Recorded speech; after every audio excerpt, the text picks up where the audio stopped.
The children that were scattered about the floor of the common room looked at the old man, waiting for a tale of faraway lands and heroic exploits. I suppose we were at the beginning then. The Underdark, the Grove, the sea, the palace, they all converged right there. Harold, have you ever seen so many different kinds of people in such a big place? How hard could it be to find somebody that knows where Tailwind is? You're a miracle, boy. I shake my head and quietly to myself say, there's no such thing as miracles. I'll tell you what. I'll give you a running start. I'll count to 30. 1, 2. 30, and then I'm gonna run at him and attack him.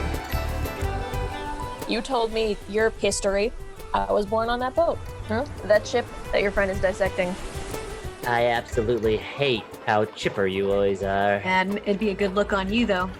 If it's a riddle, I want to solve it. If it's a lock, I want to open it. I'm a holy woman, and I'm looking for things that were taken from me and my people. They could not begin to fathom the situation that they found themselves in.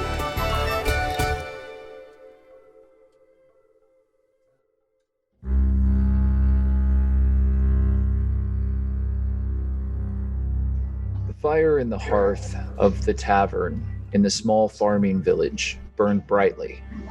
It was a simple tavern, full of simple, quiet people. It was a village that labored proudly, growing wheat and sheep. Adventure and excitement were not something that was native to this place.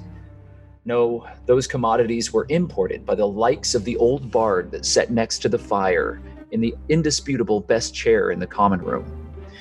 It was not yet mid-morning, but a small crowd had gathered around to hear the tale that the withered old minstrel was telling. In the front, wide-eyed children sat scattered attentively, waiting for the old man to continue his story. Now, where was I?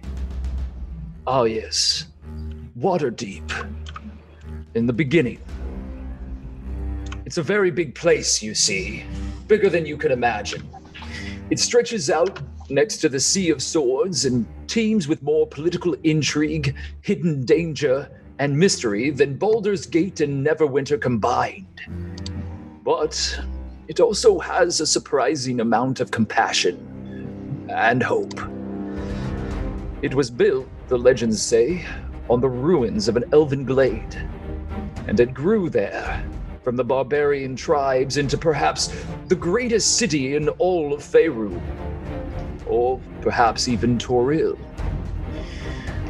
The Underdark, the Grove, the sea, the palace, and the gutter, they all converged right there in that place at that time.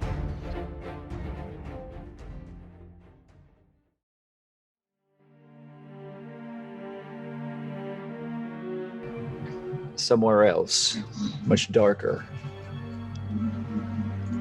a figure stands in a cavern. Dark purple moss grown across the side of it. Echoes of screams ring in the darkness. The sound of steel clashing against steel, rock tumbling inward, an explosion somewhere in the distance.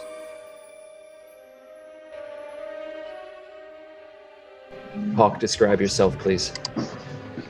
Hawke is a tall, lanky, white-haired, and pale-faced man in his early 20s.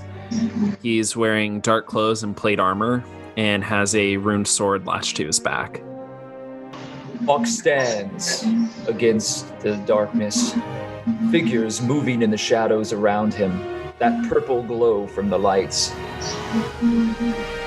Edges closer and closer.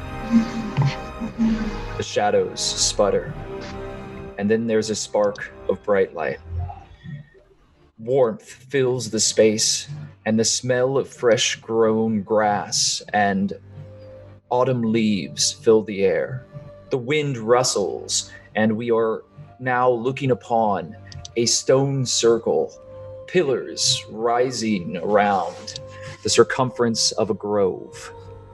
Each of the stones glows with a soft green sigil, and within it, a cleric of Sylvanas pays her dedications to the god. Juniper, please describe yourself. Juniper has deep ebony skin, bright golden eyes, short black hair with tinsels of silver running throughout it. She is dressed in whites and golds. Elsewhere, the aged and rum-soaked wood of a passenger ship, a galleon, rocks gently on the sea. In a cabin within this ship, a man works furiously, tinkering with brass tools, gears spread out on a desk, working furiously with blueprints and scrolls, tomes opened up before him. An oil lamp burns dangerously low, and a small construct sits before him. Maglo, please describe yourself. Maglo is of average height. He's wearing what looks like old World War II medic gear. It's like a green shirt and normal linen trousers. He has a little sling bag around him. He has a small yellow bandana and a messy hair, small circle glasses. His eyes are, one is blue and one is green. He has kind of a soot-ridden face. His arm is, left arm is almost entirely covered in scars and burns. He has an old World War II rifle and like a small revolver, kind of clockwork revolver pistol. The sea rocks back and forth, and the gears spread out on the desk shift and roll. One gear lands on an open book. There is a map of an island and a single word: Teowin. In a quiet place, surrounded by crystalline structures of a beautiful palace that has been constructed meticulously by the ancient and unwavering hand of the elves. Older than time itself, this place stands frozen, unchanging, suffused with the magic that had been placed within Evermeet. A palace, a balcony. A young elf on that balcony, looking outward at a sun that is setting in the far, far horizon. Doddle, please describe yourself. Dodalia is a young girl with long black hair, very long ears, little white freckles, and very pale skin. She looks very frail and delicate, like she hasn't been outside in quite a long time. But she's smiling. As she looks outward, the horizon changes. And we reappear in the darkness of an alleyway in the city of Waterdeep. Rain splashes across the dirty ground, and the shouts of shopkeepers and the bustling life of that place swell like a cacophony. A figure runs out of the darkness, leaping over a pile of discarded crates, escaping from some unseen enemy, some foe following close behind. Arrows pierce through the night, striking into the building off to their left as they run, their cloak flipping in the breeze. Saray, please describe yourself. Tall, pretty athletically built, feminine figure. She's wearing dark blues and dark gray, kind of robes almost, but not like long wizard robes. She has like a shorter robe and a kidney belt to tie it together. and tighter, more athletic cotton pants and boots. And she has her hood up to make her a little more inconspicuous, as well as protect her from the rain. And the hood has like it's not fancy or ornate. It just has slight embroidery and prints into it. And you see coming out of her hood, you see a dark braid of hair that's quite long, almost like over a yard long. As Saray lands, the arrows shoot next to her. Make an acrobatics check, please. Fail me now, dice. Whee! 15 plus 6, 21. You nimbly leap forward, rolling out of the way. You're now covered in a slough of mud as the rain kind of pours down around you. And dripping into the puddle that you've just rolled into, red. Blood from your wounds. You had leapt off of that building and then fallen through the roof. You'd escaped the prison and managed to create a distraction that allowed the rest of the party to escape, but currently, the figures that had found you are pursuing. What would you like to do? I'm gonna keep running. Are you doing so openly? Are you running through the alleyway, or would you like to try to do something else? No, I'm gonna run through openly. I'm just gonna try and run as fast as I possibly can out of there. Then make an athletics check, please. Ooh, that was a nat one. Saray, as you charge forward, you slip in the mud, and you see that your pursuers are getting closer and closer to you. Behind you now, you see a torchlight burning, and 3 figures. They're not officials. They're not the city watch. They're not wearing any sort of unified armor. It's a hodgepodge of older leather and bits of steel. A bucket helm is on one of them, a horned helm on the other. One of them holds a bow and is quickly grabbing fletched arrows and shooting them at you as you attempt to escape. The other 2, one of which is holding the torch, are shouting at you. You can't escape! Give yourself up! We promise! You won't come to no harm! I'm gonna stand back up and probably since I'm in such a hurry and I'm wounded, I'm gonna slip in the mud a little bit as I get back up and continue to run in another direction. Okay, so you turn and you run another direction. Go ahead and give me an acrobatics check. 9 plus 6, so 15. All right, you begin running and the 3 figures immediately begin pursuing. Meanwhile, somewhere else across town, the mercantile center, known as the Court of Stars, has recently been covered in rain. The merchants are still active, but most of them have taken shelter underneath the tents and colorful banners that they've placed out before their shops. The wind, which is kicked up, is blowing a number of the signs and wares that have been placed out before them. I need everyone else to roll initiative. A 5. 12. 21. Ooh. Yes. 9. All right. So let me make sure that that's entered. Here in Roll20, we've got a tracker, which is very helpful. Would you like me to type it in? Yeah, if you don't mind. That would be problem. super helpful. Okay, 21 is going to be the first.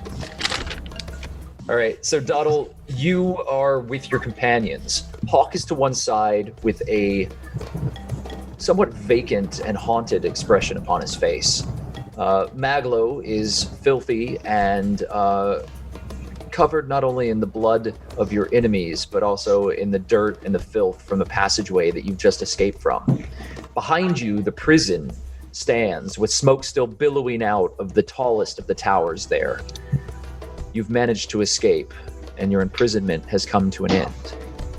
Juniper, one of the other prisoners who escaped with you, is standing right next to you as the group, now gathered together, escapes together. I have a question, if you don't mind. No, not at all. For the sake of my mindset, do I remember the little dream sequence adventure that I went on last session? You do indeed. Oh, okay. I'm not gonna look at my friends. Just gonna look at the ground and hope real bad we're gonna come to someplace with a bed soon. You're wet as the rain begins pouring down in heavy sheets, and you're cold and you're tired, exhausted. You have no spells left. You have expended all of the magical arcane energies that you have built for the day, and now you are seeking desperately for a bed. I'm very happy all of you are all right, but I heard something might have happened to the inn we were staying in.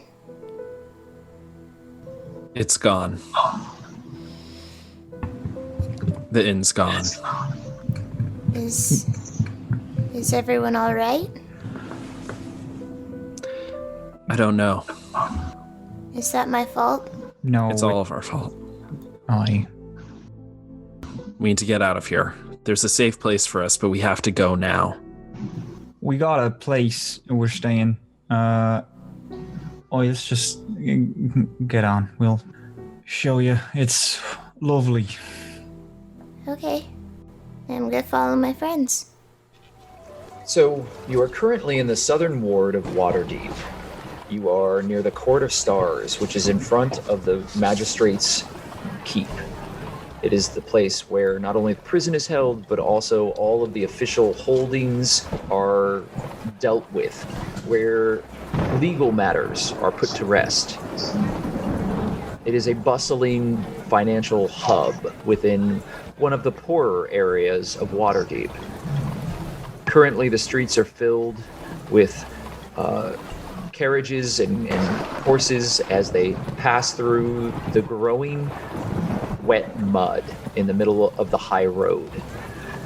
Do you wish to take the main street south, or do you wish to go north, back towards the City of the Dead?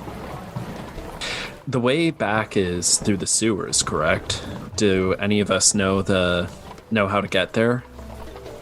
Saray was your guide, and Saray is not with your group. Yeah, where is Saray? We need to find her. Is she's all right though? Oh, yeah, she, we're gonna join us in the jail. I don't know what happened to her. Okay, can we maybe send Bugsby to go find her? No, Bugsby's, a bit broken at the minute. Shit, you missed a lot of stuff. I'm sorry. It's alright, it's not your fault. Well, where do you think she would have gone? Did we have some kind of meetup spot? Oh, we did. We did. We're gonna meet outside of Rosie's, wouldn't we? Who's Rosie? A friend of ours. Yeah, I think you guys will get along pretty well. Oh, you'll get on, great. Just wondering, does anyone need any... Is everyone feeling alright? I got a couple of shit left for some healing, if anyone wants to be perked up. June just kind of looks down at herself and looks up at you guys. Kind of defeated. Alright, I got it. Juniper, I don't know what your plans are, but and I don't speak for my party at all, but in my opinion, you are welcome to join us.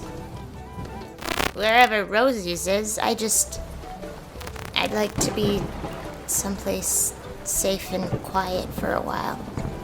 Would you like that too? I would.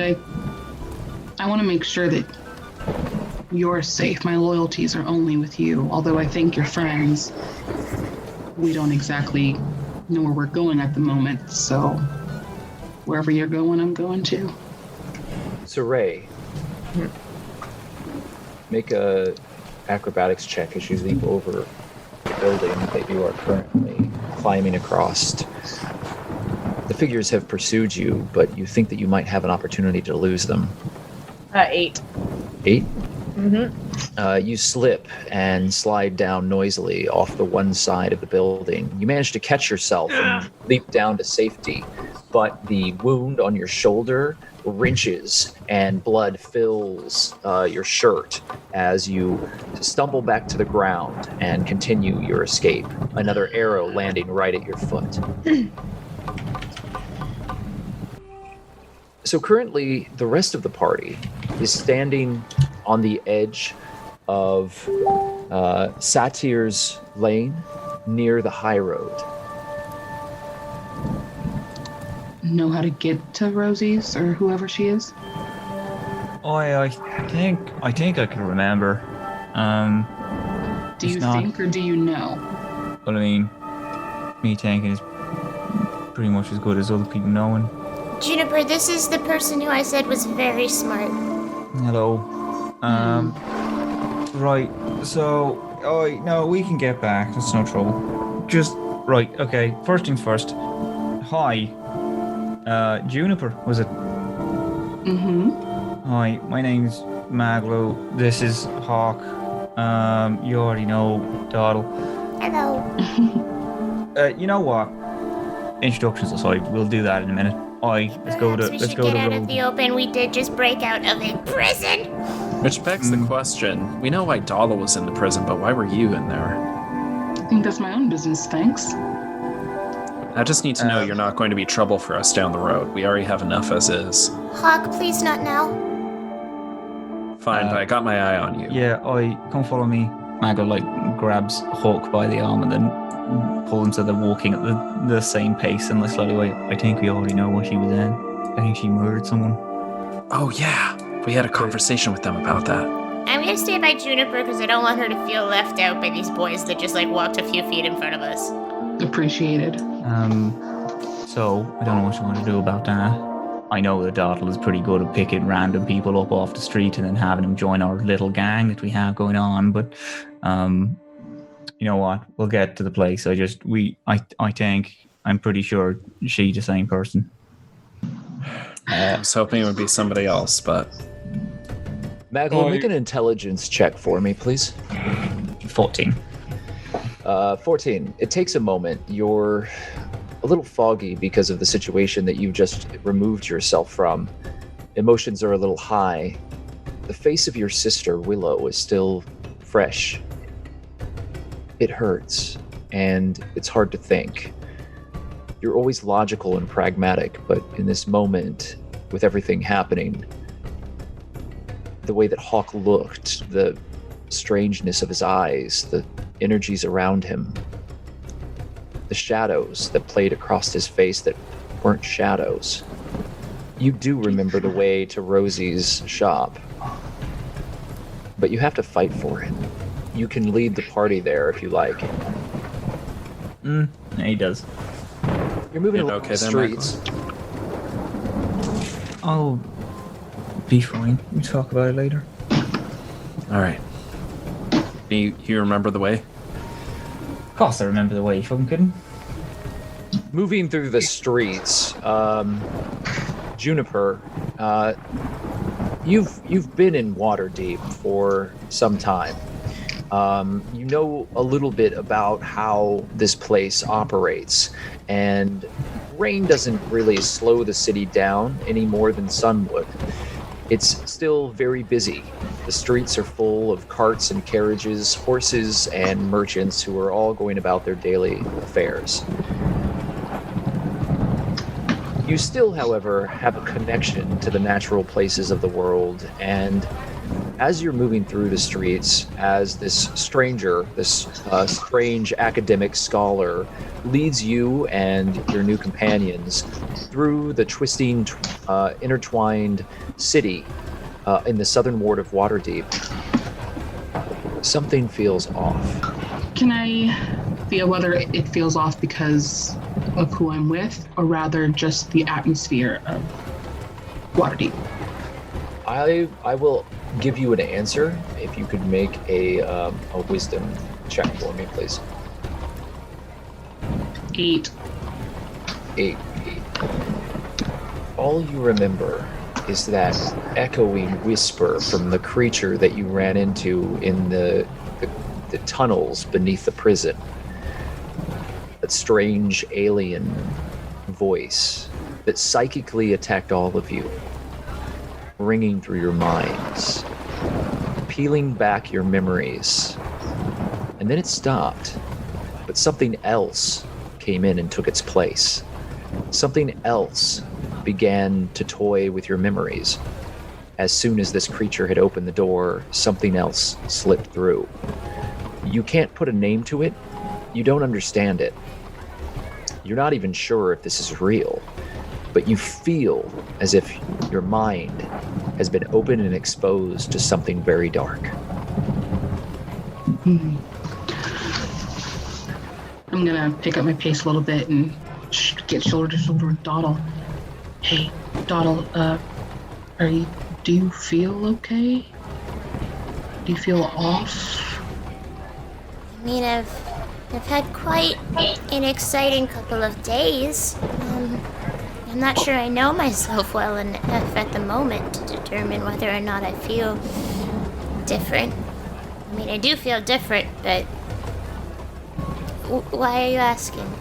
Do you feel exposed somehow? Like there's... I mean, these rags don't really do what they're supposed to do, so I'd very much like to... Yeah? Your mind. Does your mind feel like someone's poking? I don't know. Can I roll for it real quick or something? God? Are you there? It's me, Doddle. Do I feel weird? Doddle, you have been through so much, and you're exhausted, and you're wet now, and your arcane energies have been spent. The Inquisitor that pushed and prodded at you, the strange, greasy mage that came in and asserted his authority upon both you and Juniper in a time where the two of you were held captive by the city for a crime that you had no choice but to commit. You've defended yourself for days now without much rest, and in that exhaustion, all you feel is tired. I just feel tired. I'm sorry I can't be of more help. Do you feel off? You know what? Maybe it's nothing. It's probably just, the trauma of it all. I'll just, I understand that Maglo and Hawke can seem a little off-putting. I can tell they've been through a lot, and it seems like they've lost people very important to them. So please don't let their aggressive or untrustworthy behavior influence your first impression of them. I think they just want everyone to stay safe. I give trust to those who give. We'll see how it goes. Hawke, your boots are deep in the mud as you continue to slog forward down the side streets following Maglo. There is a humming coming from your blade, Ravenwing. It's still charged and echoes with this power. You feel it within yourself. Every step you take, you want to go back. You want to drop the thin veneer that you guard yourself with and let your spirit, let your wings unfurl. But you know that you cannot. You know how dangerous that would be. There's a hunger that you feel in that time. You still feel it at the pit of your being. It's not in your stomach, it's in your heart. And it's expansive and growing. You're not sure how.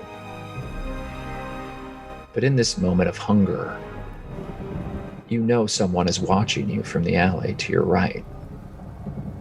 I would like to cast Divine Sense. You focus inward, and you reach out and the divinity, that energy, rises within you. And it seems to actually spiral out from this hunger, this want, this void that is growing within your heart. It's as if you can see all around you. As you continue to walk, you see Maglo. You see Juniper and Doddle walking side by side, talking to one another as the rain sheets down and everyone is huddled in, wrapped in whatever garbs they have, which are scant to few. Your escape was not clean by any stretch. But it's as if you can see everything in the street in a moment frozen in time. The rain, as it drops down, slows to almost a crawl. And you see this figure in the alleyway, wrapped in a brown cloak and rags. They should be just another down on their luck, homeless individual that's wandering through the streets of no real concern. They blend in almost perfectly, but it's that which draws you the most keenly to this figure. Whoever this is blends in too well. They seem too perfectly matched within the space, within the city, within this moment. However, you do not sense any power from them. They are not undead. They're not fiendish. They do not bear a celestial mark.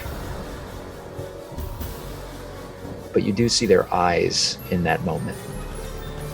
And they meet yours. And the figure turns and runs away. I'm going to tell that to Maglo and take off after the figure. Can Maglo still see the figure? We'll make a couple of perception checks as this individual was concealed. You do not see anything. And everyone else in the party also does not see this figure. Hawke? Hawke! Maglo, where's he going? Ah, fucking hell. And then Mags is going to run after Hawke. Stay here or follow us. Maglo? Look at Juniper, look the rags we're wearing. Maglo, I don't mean to challenge your intelligence at all, but we definitely look like we just broke out of that prison behind us. Do you really want us to stay here? June's gonna go up to Doddle, take her hand, run, and we run after if you want to. The entire party bursts into a sprint as they run down the alley after Hawke, chasing after an unseen foe. Saray, make an acrobatics check, please. 12. You slide across the street. You've put yourself into a position where if you're able to make it through this alleyway, you think that you could subvert the pathway of your pursuers and escape quickly and cleanly. Okay. Make an athletics check, please. Athletics. 22. You jump over the makeshift wall in the alley. On the other side, there's a number of crates, and as you do so, you quickly push the crates out of the way and continue on as you run further, deeper through this marketplace. And the Court of Stars stretches out before you now. You see the colorful flags of alchemists and other individuals who are selling potions and scrolls. You know that you're close to your destination, but you're bleeding so heavily and your head is beginning to pound. I need you to make a Constitution save. Nat 20. And as weakness begins to overtake you, you find some hidden reserve of strength, and immediately you push yourself forward, running even more quickly. I'm going to count that as 2 successes on your athletics, and you leap down the small passageway, and before you is a sign that is hung out before a very colorful pastel tent. pinks and blues and purples and greens glow outward with almost an internal light, and inside you see the warm glow of the alchemist shop. Potions are hanging from the ceiling and out on the small area that enters into the alcove of this shop. Brightly colored fluids that glow with magical energies. Standing at the front of this is an enormous mountain of a person, a large Goliath orc. Lumpy gray skin, all of it tattooed from head to toe. Shirtless, he wears a pair of leather breeches and large fur boots. The figure doesn't react to your very abrupt arrival, but as you stand before him, your strength fails and you pass out into his arms. He catches you, and everything goes dark. There's a stream, Saray. Water flows through it. It's cold and it's crisp, and trout are currently filling it, swimming in their journey to their spawning ground, where they will eventually die but create life anew. You're sitting, warming yourself on the sun of this bank. What do you look like? Saray looks a lot smaller than she does now. Still kind of athletic, but just smaller, like hasn't grown fully yet. She still has her long dark hair, and she's wearing similar colors, but on her robe she has like an emblem patched onto it. What is the emblem? I have to make it, but there's an emblem. All right. And so this younger Saray, wild and free, outside of the city, is sitting on the bank of the stream as the water passes by, watching the fish as they swarm in this almost unending torrent of water that is jostling, and they're fighting, swimming upstream. They're working their way against the current.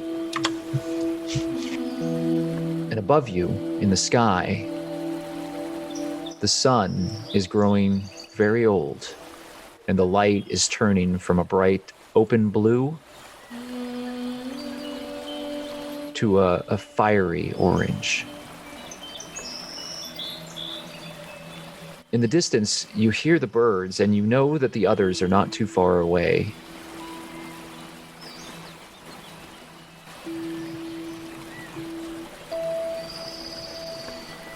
And then you hear it. The trees, they creak in the wind, and everything begins to grow cold.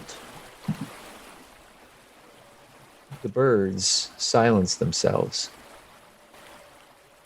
and the wind grows around you.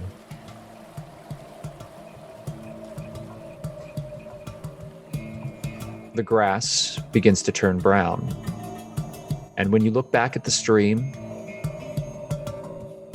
all the fish are floating dead, and the water is red. The fish lap up onto the shore, and they reek. All you smell is the rot of their dead corpses as they're pushed onto the shore. The trees now are bare. There are no leaves upon them, but it is not winter.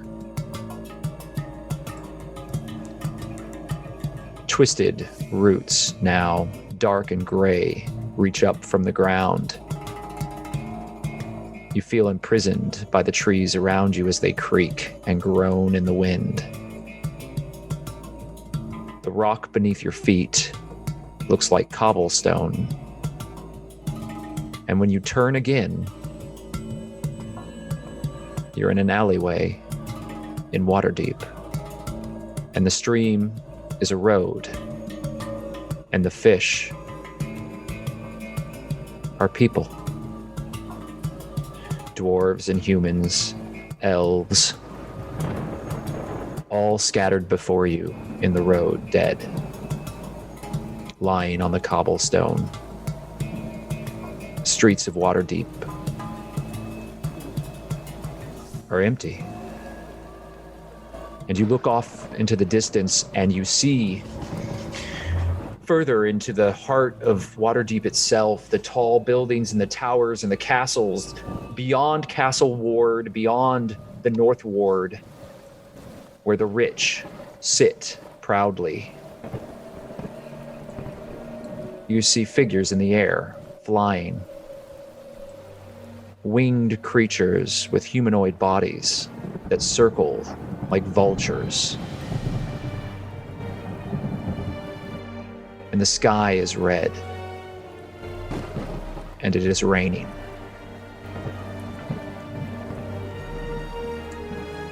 Hawke.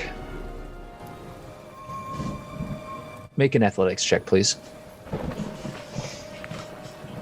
That is 11 plus 3, so that's a 14. You do not see the figure that you had spotted in this alleyway. You're running down it, and there doesn't seem to be any obvious way for them to divert from this path. Further down, you see a dead end, but there is a doorway off to one side that has been closed. It leads into a building. What would you like to do? I'm going to wait for the others to catch up to me. You stop at the dead end, and there is the sound of a creak above you. Wood groaning very subtly up to your right above you. Maglo, at this point, you reach the end of the alleyway and you see Hawke just standing there.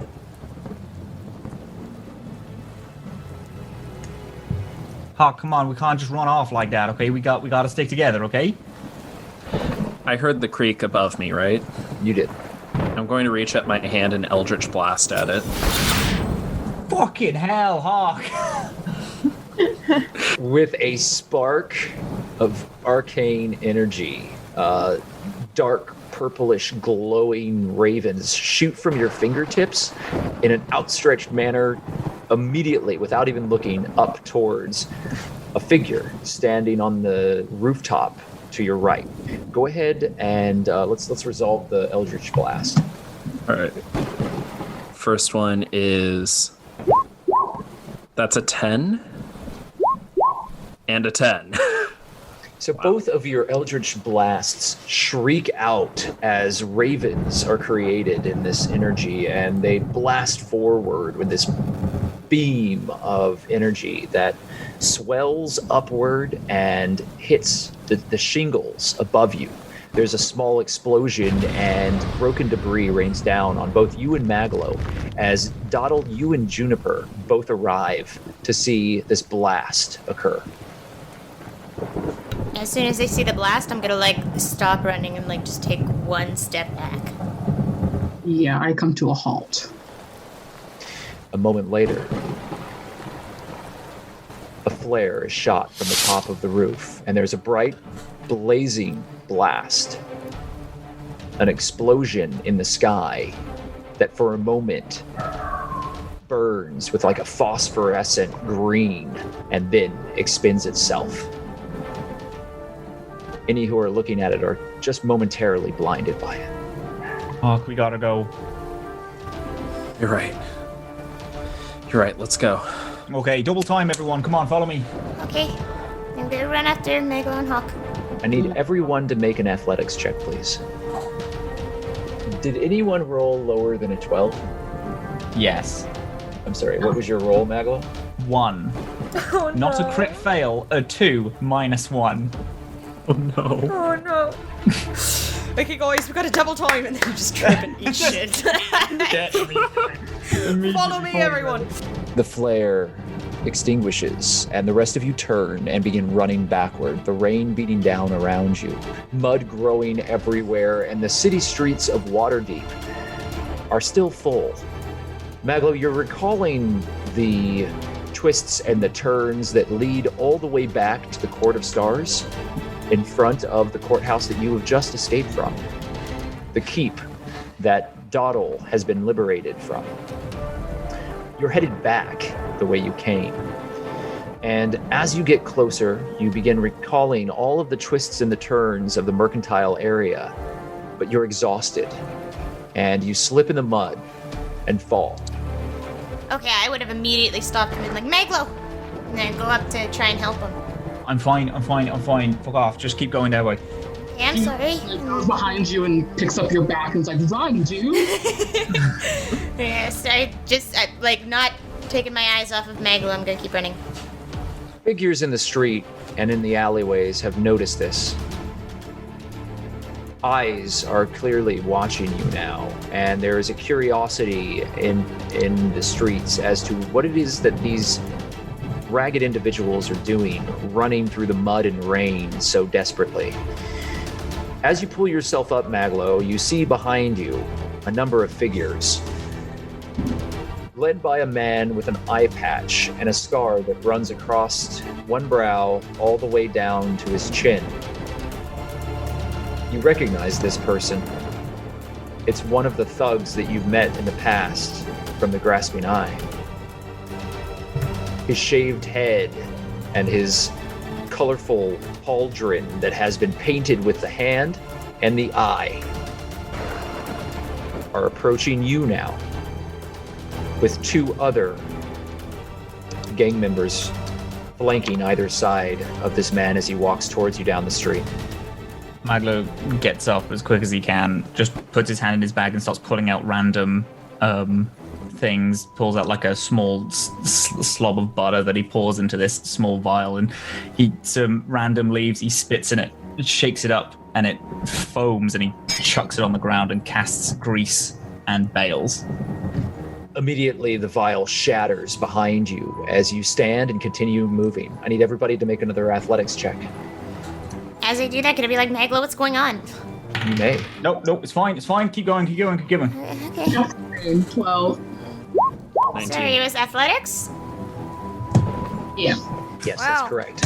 Okay, that's a 7. All right, that's a 4. You stand and you begin running, and you're exhausted, Maglo.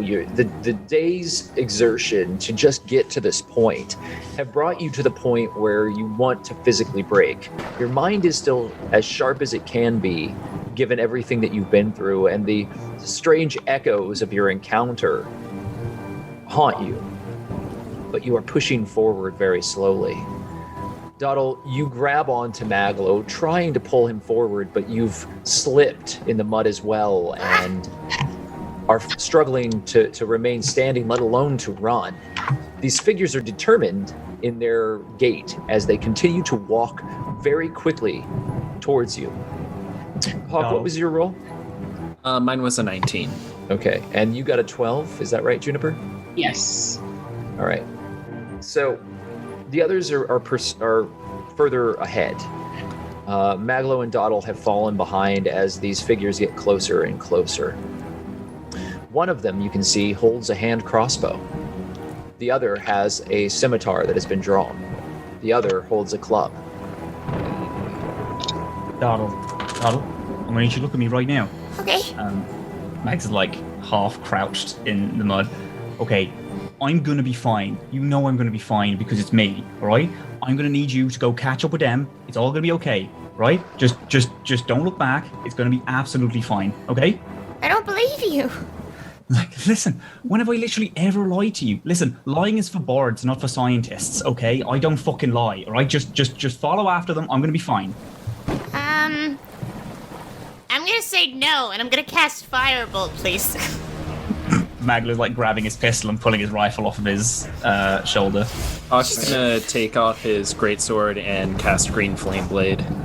You're gonna be my friend, and you're gonna like it. Doddle, were you a 21 for your initiative? I was. Okay. Saray, did you have an initiative? No, I didn't. Did Okay. you want me to roll one? No, it's not important right now. Hawke, what was your initiative? 5. Hawke was 5, Mags was 9. 9. And Juniper, what do you have? 14. Okay. Doddle, you're up. You were going to cast Firebolt, so go ahead and let's see if you can make that happen. Oh, that's well. That's a 7 plus 8, if I'm correct. If I'm learning D&D slowly but surely. I believe you are. Yeah, so that's 15? 15. Yeah. So you strike outward, and your firebolt is immediately buffeted against the leather armor of one of the figures behind you. You can go ahead and roll it, but they're going to take half damage. 10 and 16. Okay, so 16 unmodified, and I think we've proven what Doddle can do with just some cantrips. All right.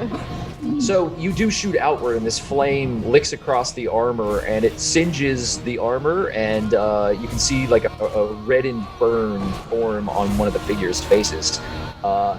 Immediately, the figure snarls at you, and you realize that you may have made a mistake.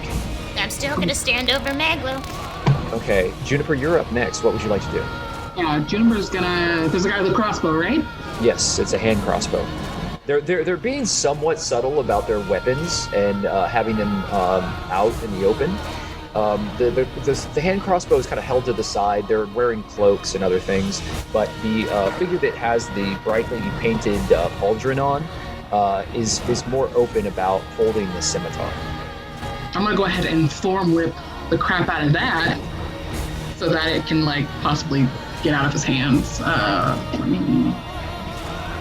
9. Okay, so your thorn whip shoots out, and as you create this magical growth that, covered in these sharp, vicious thorns, shoots out from your outstretched hand, it falls short, and the figure slashes it with their scimitar, cutting it in half. It falls and disappears on the ground. Oh, my baby. Maglo, you're up next. Maglo, seeing Doddle shoot a fireball, gets some wild idea, and he's gonna turn to her and be like, "Oh shit! Hey Doddle, remember when you started cooking? Sorta. In theory. Did you ever end up adding a lot of oil to a hot fire and then it all explodes?" I feel like this is a really odd conversation to be starting right now. Okay, basically what I'm saying is I'm gonna need you to cast that firebolt again at all this grease that I'm about to create. Oh, okay. And then he's gonna cast grease again on the floor with the hopes that Doddle is going to essentially create this fucking massive chip pan fire in the middle of the street. Yeah, just so on all of them. You've cast grease twice now, and you throw down another vial, it explodes outward, and the entire area between you and your opponents here is fairly well greased. It's hard to see in the rain, but it does look like it's picked up an oily slickness that beads the water up on the cobblestone and the dirt in front of you. Hawke, it is now your turn. What would you like to do? I'm going to point to the man holding the scimitar, and in Celestial, I shout grovel. Okay. So you focus your divine energies, and they work their way through your body, and immediately with this echoing, powerful, dark voice, the celestial word for grovel echoes throughout the street in front of you. Let me make I believe it's wisdom save, is that correct? Yeah, DC 15. Natural 1. Oh my god. He got a natural 1. Okay, so whenever we roll a natural 1 or a natural 20, we roll to confirm it. And if it is 2 natural 1s or natural 20s, something amazing or horrendous happens. It's just a house rule that follows through all my campaigns. And no, did not roll 2 natural 1s in a row. However, as your voice echoes through you said you were aiming it at the one with the crossbow? The man with the scimitar. Scimitar. Okay, so the leader of the this group. Yeah, the eye patch. As your voice echoes through, there's a look that slowly rises, and the man falls to the ground, kneeled before you. Just for flavor and story, when that happens, when I hear the celestial word boom and this man start groveling in front of Hawke, can I turn to look at Hawke in fear? You may. I do that. As you look to Hawke, echoes of what just occurred play through your mind. The tattered wings, the strange, pale visage, but most importantly, his dead, hollow eyes. Looking at all of you, those eyes that drank in any amount of light around them, completely black, like the void. And you knew that you were not simply looking into his eyes. You were looking into Hawke's very heart. That's the end of the round. The other two stop immediately. One of them turns and shoots a crossbow bolt at you, but they do not continue to pursue as their leader has just fallen to the ground. Hawke, that bolt is coming towards you. Your AC currently is 15? My AC is 19. Oh. The bolt strikes you and falls to the ground harmlessly as your armor deflects it. The rest of you, do you begin running now? Maglo's up. Mm-hmm. Yeah, let's run. Everybody make an athletics Double check. firebolt. All right. I'm gonna look at the grace and look at our enemies and say, Even Spear Dufa, which is Elvish for light it up. I'm gonna snap and cast Firebolt. When you snap your fingers, fire ignites across the street, and a blaze brightens the entire area. And despite the rain, the fire burns low and brightly. It spreads out wildly, and the chaos that it causes amongst the streets within Waterdeep in the southern ward allows you and your friends to slip off into the alleys, as there are shouts and panic screams from the citizens around. The three figures that were pursuing you for a moment are blocked away by a flaming wall. Everybody make your athletics saves. Yes. Mine was 18. 18. 17. 17. That's 4 for me. Could we have advantage because of the firewall of flame? It's a fair question, but the Pretty answer please, DM. is no. Okay, I got a 2. A 2. Okay. Oh no. Yeah, maybe it's just your general luck. It's my all right.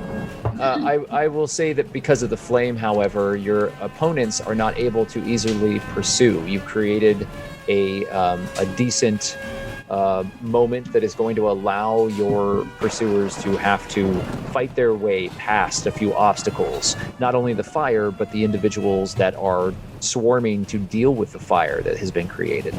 I need a second athletic save, please. I say save, but I mean check. From all of us? Yes. Oh my good no. lord. I tried to switch it up. 9. 5. Okay, so... Yes. All of you are sliding across the muddy streets as you careen down the alleyway. It's noisy and lacks any sort of grace. Hawke, at one point you fall and you grab onto a banner that you rip off of a wall. Doddle, you are skidding across the street as you grab onto the legs of anybody close by to just keep hurtling yourself forward as all of you push through crowds within the mercantile area known as the Court of Stars. Juniper, you almost crash into a pillar, and part of a porch on one of the merchant stands swings open, and a cart full of apples rolls out into the street behind you. This is your final athletics check. I would like for all of you to roll one more time. Oh my god. 19. 10. You know you're having a specific type of game when you're excited about a roll of a 9. No, I'm excited about a roll of a 6. That's the best I've rolled today. I mean, for you, that's almost like an automatic success. That's a nat 20, right? Yeah. Perfect.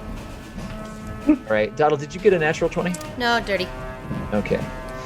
So, Doddle, you do manage to find your footing towards the area that you're all following Maglo. And the thing about it is that Maglo is careening like a drunken swan through the street, kind of falling almost head first instead of running. He's been slipping through the mud and pulling on whatever is close by to remain upright. You've left a swath of angry merchants and city folk behind you, but you have managed to make it to a brightly colored pastel merchant tent. And inside, it's very warm and inviting. There are vials and bubbling fluids that are filled in multiple different vials. There's a distilling happening on other devices as you are currently standing in front of Rosee's shop. Do I know it's Rosie's shop? Is there a sign that This is says where we're going. Rosie's? This is where we're going. No, this is the place where we're heading. Give me just a moment here. So, to answer your question, Doddle, there is a sign. It doesn't have any lettering on it, but it is a gemstone that has been painted with a very happy-looking, almost childish-looking face with a winking eye. Can I look in the tent? As you enter into the alcove of the shop, it seems empty and you're dripping wet.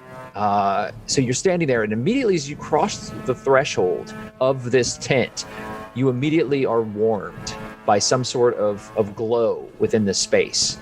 And the counter stands before you. It is full of glassware and vials, and you do not see anyone. What would you like to do? Hello? You sure it's okay for us to be here? Oh, no, absolutely. She helped us out before. She's like this fucking shit hot genius alchemist. We'll be fine here. We're just, this is where we're supposed to be. I think this is where we're supposed to be meeting Saray, and then once we've all gathered, we can do some recon and then head back home. Okay, get in. As everybody crowds into the space, there's a shimmer in the back of the room, and an enormous hulking figure, head scraping the top of the tent, pushing vials back as he emerges. An enormous half-orc, a Goliath of muscle and strength, without a shirt, is covered in tattoos and leather breeches with fur boots. The figure stands before all of you, glowering. This is Bone Splitter. You're right, Bone Splitter. Is Saray here? Figure looks down to all of you and turns, waving his hand backward. You can see that there is a very small tent flap that is open, and it leads into a back room. All right, go on. I'd like to start going that way, and as I pass Bone Splitter, I'd like to put my hand out and say, "It's a pleasure to make your acquaintance. My name is Doddle." This enormous hand wraps around your entire forearm and very politely shakes it. May I ask? I apologize, and please feel free to stop me and correct me if anything I am about to say is offensive. But do you happen to be a full orc?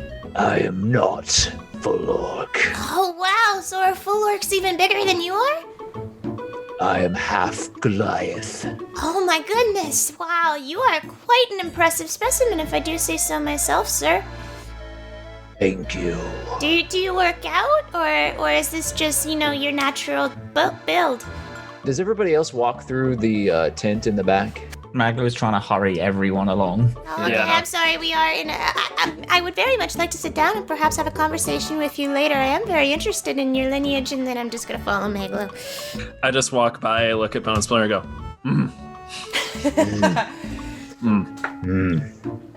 go, So all of you step through the tent and into the back room. And immediately, it is no longer a tent. You're immediately within a laboratory, and there are a number of large tables that have been finely kept. They're very brightly painted, and each of them is a different color. There is a pink table, a blue table, and a green table. And on each of them are different tools of the alchemy profession. And the walls are all this really bright, shimmering, glittery painted color. And they're wood. There is a floor beneath your feet that is very plushly carpeted with a number of rugs that have been stacked up over each other. And they're all this kind of like explosion of rainbow tapestry that has been woven together with very brightly colored threads and yarns. It's very warm and welcoming. In the center is a strange looking fire. It's glowing with a brilliant blue, and there are bubbling liquids in vials hanging above it, but there is also a number of large gems that are inset into the center of this room, and they're glowing with a bright pink light. On the table, on the blue table in the center of the room, you see Saray, and she's been laid out. She's soaking wet and covered in mud, and you can see that she has a number of wounds. From the table, blood is dripping. Saray, I want to run over to the table immediately. Hawke's gonna run over, and he's going to use his here, let me see, features and traits, class features. He's going to use his lay on hands for 20 points on Saray. Does anybody want to do anything else? Maglo is immediately going to go over and start war medicing her. And takes out his healer's kit and starts placing things on the table, random vials of shit, and then whilst everyone else is doing magical healing, he's gonna look her over. Juniper, is there anything you would like to do? Definitely. I'm looking now. Can I use prestidigitation to start cleaning her up? You may. I start doing that little by little. Yeah, I'm just gonna do Cure Wounds on her. Okay, so here's what happens. All of you, upon entering into the back room of Glimmersparks Gems, which is Rosee's shop, immediately push forward, rush to the table, and start to administer whatever means of curative magics or medicine that you may have at your disposal. And you hear very loudly, excuse me very much, but I would like to talk to all of you about the rudeness of when somebody else is going to be doing something and then all of a sudden you step in and you start doing the thing that the other person's doing. Because we started out here right now and I was already doing the things that you're doing now. So if I'm going to help out, I might as well be helping you and not having you do the things that I'm going to do, because it doesn't seem very smart for us both to be doing the same thing at the same time. My name is Rosee. How are you doing? What are you doing here? Are you friends of Saray's? I'm sorry. My name is Doddle. It's a pleasure to meet you. Yes, I'm sorry. We didn't mean to meet you. I really like your ears. I like your glasses. I like your robes. Where did you get them? Oh, wait, these are rags. Are you a prisoner? I was a prisoner, yes. That's very scary. Still? I'm so sorry. We didn't mean to barge in or anything, and just Saray is our friend, and we really wanted to heal her, so we just panicked, and in the moment, I'm so sorry. I looked inside to see if anybody was here so that we could potentially... I completely understand what you're saying. Yes, I understand panic, and by the way, I'm very chill right now. This is me actually rather relaxed and focused. If you've ever seen me upset or very frantic, I'm sure you would understand. This is my friend Saray. We're best friends, and she writes me letters. She's supposed to write me 2 more. Oh, that's wonderful. She's already written me 1, and it's very good. It's sitting on the table over there if you'd like to read it. Oh, maybe perhaps later, but it's such an honor to meet Saray's best friend. Did I mention my name was Doddle? I'm so sorry. You did mention your name was Doddle. I like your name. It's very fun. It reminds me of my friend Garl's name, and it wasn't Doddle, but it was something similar to that. It was named Doodle. Oh, okay. What was your name again? My name is Rosee Glimmersparks, and I'm a friend of Saray's. I've been here for a while. This is my shop. What are you doing here? It was a pleasure to meet you. I'm gonna reach my hand down and say this is so nice to meet you, and it's such an honor to meet Saray's best friend. We just broke out of prison, and we were told that we could to meet here. I'm so sorry. Is that all right? I don't mean to impose on you or make you feel unsafe in any way, and we can absolutely move on if that would be more comfortable for you. No, I don't want you to go anywhere. I want you to stay here. We can all be friends. I'm trying to help you out anyway, even though you're really doing some dangerous things with that goldfish and everything else that's happening. It could be very bad for all of us, but I am okay here. Oh, wonderful. Well, it can't be so bad if we met each other and we're friends now. We managed to put some protective glyphs up, so by the way, right now you're going to be okay for a little while, at least as far as I can tell. There might be things that are going to countermand that, and I did give your friend here 2 potions, and by the way, there's additional letters that need to be written to me because all of us are friends now, and those letters need to come to me in time, not 1, not 2, not 3, but all the time. And this is how this is going to work for a little while. So the figure that has stepped out from behind the table, you didn't see her when you first entered because she's so short, is a small gnomish individual with bright pink hair that is shooting straight up into the sky. And she has these really bright blue eyes and very, very kind of like a lavender pastel skin. She has currently an apron on, and she is wearing these really bright silver-colored boots and brightly colored clothes. She has a number of different tools, and she works her way around Saray. Saray, your eyes slowly open. Saray, can I run back over to her? Are you okay? What happened? Do you want to sleep longer? Yeah. It's all right. By the way, we got everyone. We're all here. Good job at getting out and whatever you did. You clearly had a little scuffle there, but it's all okay. I got you. We got some your wounds all cleaned up. Feel free to rest. We got some time. There's apparently walls all around, so don't worry about it. We also have a new friend. We'll introduce you afterwards. We'll wait for you to properly rear your head and wake all back up and stuff before we talk in about where we need to go and what we need to do and stuff like that. But basically, you're all right. We're all right. You did fucking good, pal. Yeah, well, we were at the prison. We figured it would be more of a bargain if we got 2 people out instead of 1. Great. Is there anything that I can give her, like a pillow or anything? Because I'm just wearing rags. I don't have a cloak or anything. Can I look around to see if there's anything in here that can make her more comfortable? Yeah, she's okay on the table. There's a bedroll that's in a corner if you want to pick that up and like try to help her out a little bit. I would. I'd like to ask Rosie's permission, though. Would it be all right if I use this bedroll to try and make her more comfortable, Miss Rosie? Oh, absolutely. Yeah, I'm so sorry because what was happening before was that she was brought in by Bone Splitter, and I didn't have a lot of time to stop and think about things. We were just immediately on triage here, and I was trying to help her so that she wouldn't die, and she was in pretty bad shape. She took a wound from here, from here, from here, from here, from here, from here, from here, and she took a bruise over here, and here, and here, and here, and here, and then she almost had a concussion, but luckily my potions were able to help her, and I think it stabilized her. But then all you came in and you started to heal her as well, and I think that's pretty great that you really care about your friend and my friend, because she's my friend first. I just want to make that really clear, that while she could be your friend, she's also my friend, but she's my friend before your friend. And so we've been working on this for a little while. I mean, it hasn't been that long, maybe a couple of minutes, but I've been working. And she stops and she turns and she puts down this pair of like magnifying lenses that make her eyes even larger. And then she looks at you, Hawke. Oh, that's not very good. It looks like my potion wore off. Your skin's no longer blue. Well, if I had been able to do that a little bit better, maybe it would have lasted a little bit longer. Did you give your potion to your other friend? Actually, no. Doddle is our other friend. We haven't had time. We just kind of all did. Saray, have you still got the potion on you?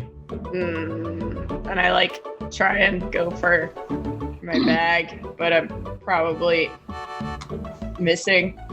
Yeah. I got it. Actually, Rosie, it turned my skin pink. It was very nice of you. Thank you. Well, it was supposed to turn your skin blue, but if it turned it pink, then that means that the counter effects may need to be adjusted. I'll have to work on it a little bit more. Maybe we can make it last longer. Maybe we can make it a better color of pink. What color of pink do you like? I like all colors of pink. Have you seen the pink that I've made my hair?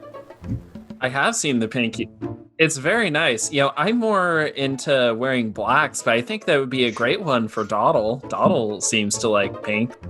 Oh, I don't know. I think you should try things. New things are always good things to try. And by the way, Saray's going to feel better here fairly quickly. I think that there might be some side effects. She may feel a little bit woozy just for a little while, but I think that'll pass.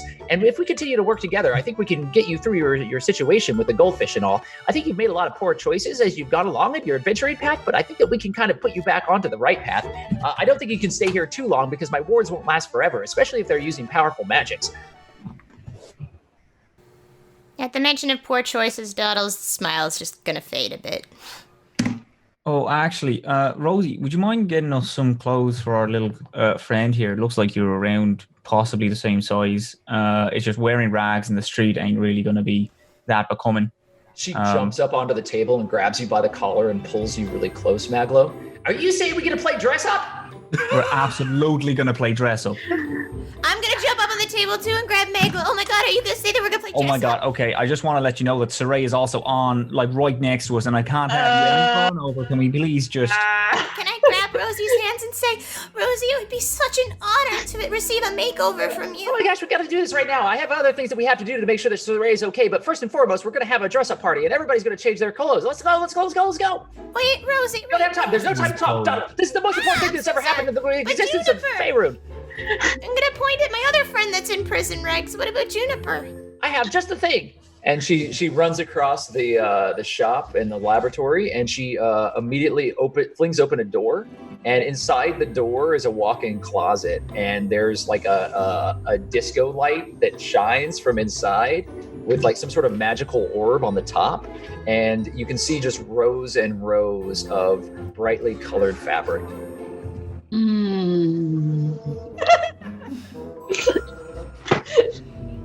Can I grab Juniper's hands and say, this might be fun. It might not be the best way to blend in, but don't you want to get out of the rags and feel a little bit comfier? We could maybe have like a party or something tonight. We're safe. Isn't that good? June turns around slowly and looks dead inside as she stares into your eyes.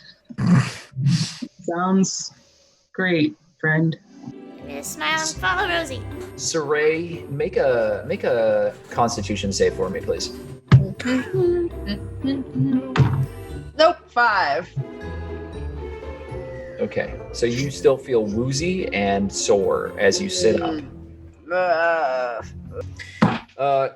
So Saray does seem to be moving around. Rosie takes Juniper and Doddle into the walk-in closet and starts throwing fabric and clothes at you, just very frantically, rolling on and on. She doesn't stop talking long enough to even take a breath.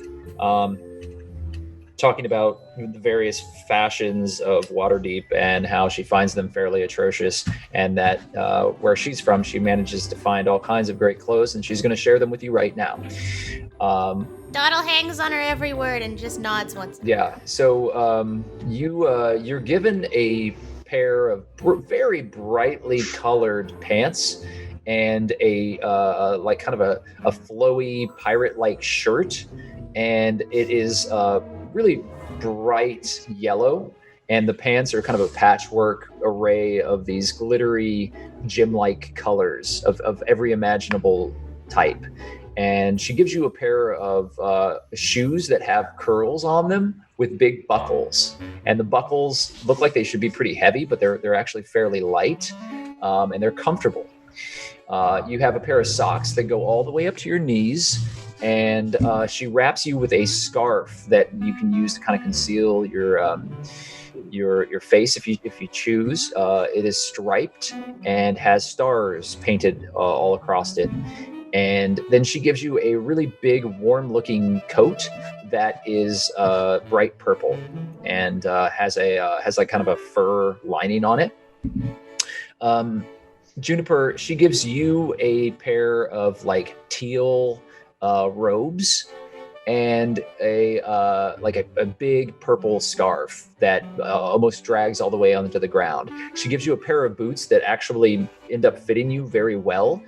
They're cuffed and they're very jaunty, and they also have like 6 buckles along the side of them. She gives you a pair of gloves, and the gloves are elbow length, satin looking, like gloves that you would wear to a very formal event, and it doesn't really kind of go with anything else. But they're a deep purple, and they do look good with your robes.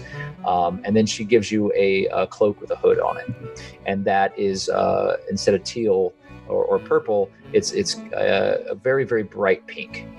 So each of you now has a set of very colorful traveling clothes.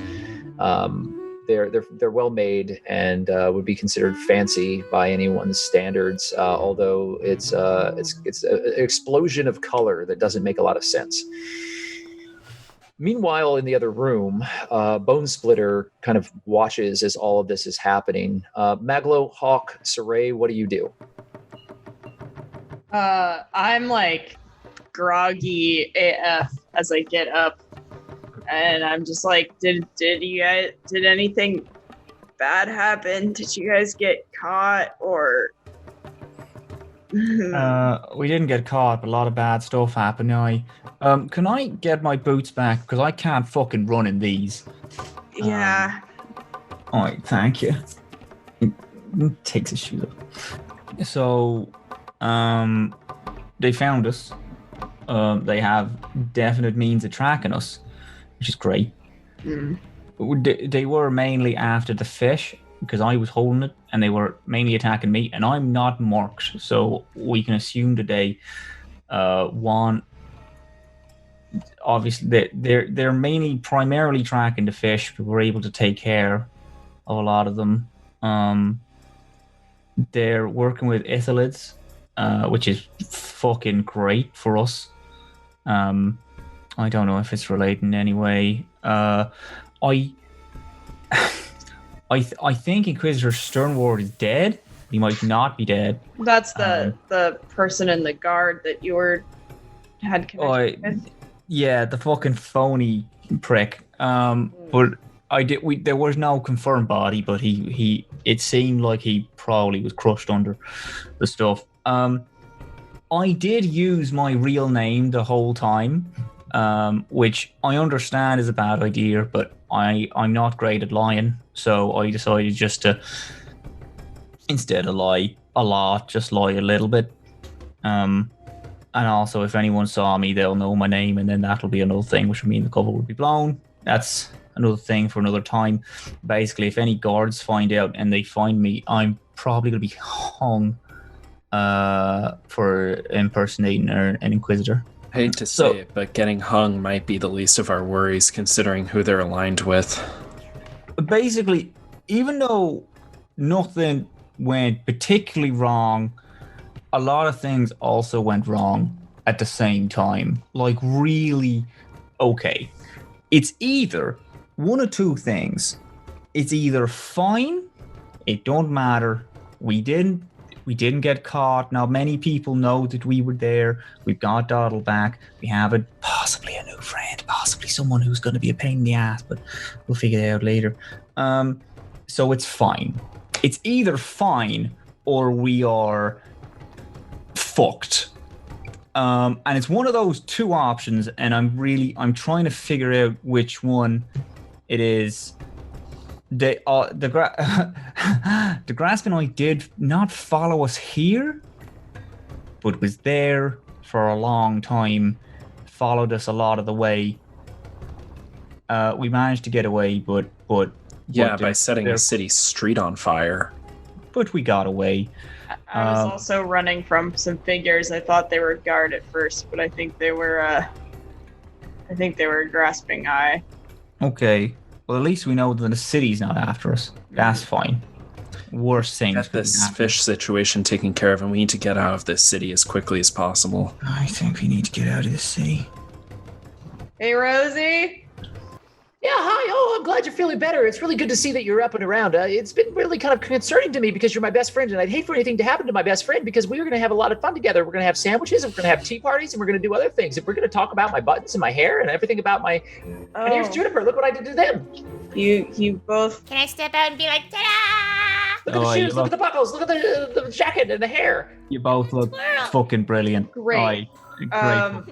Hey, Rosee, did you figure out any way to permanently stop the tracking on the fish? Well, it's fascinating that you would ask that. I've been thinking about that quite a bit, and now that I'm studying your friend Hawke here, I'm starting to learn some other things. Like, for instance, when I was supposed to make his skin turn blue, it actually turned pink, and then that means that the effects were not quite what I was expecting, which is not all that surprising considering that I took a very short amount of time to create what I think is a pretty brilliant alchemy potion, and given that it did what it was supposed to do, which was supposed to buff it away the magical scrying that was happening upon you because you had opened up what shouldn't have been opened, that box or whatever it was that you told me that you opened, that revealed to you that there was a goldfish had a special ward on it. And when that ward was ignited, it caused some sort of magical reaction, which means that now whenever you move across the city, they're going to know where you are. They can track you through a number of different magical effects. And if I'm going to create something that's going to be permanent, it's going to take a little bit of experimentation and it's going to take a lot of time. And frankly, I have a lot of resources here, but I don't have everything that I need. And I know that you were working on something else and that you had a couple of feelers out in the city where you were trying to sell some items. And maybe when you do that, we might be able to find some other components, and those components might be able to help me make it more permanent. But meanwhile, you're going to have to do with temporary solutions. Temporary solutions to a permanent problem is something that I can provide, but I don't know that I can provide a permanent solution to a permanent problem. Rosee, I think we're going to leave the city. She kind of like looks sad for a moment. But if you leave the city, we can't do tea parties, and then we can't do we can't make sandwiches, and we can't have talks, and I won't be able to see you for very much. And since you're my best friend, I can't allow that to happen. I know, Rosee. But it's not safe for us here now. But what about the inn and all the people that were in it? I'm pretty sure they're all dead, Doddle. This is like possibly the only thing that's going to stop all of us from dying. Even if we leave the city, they'll still be able to track us. We need to get this tracker off us, but if they're in line with the mind flayers, we have to go. Wait, mind flayers?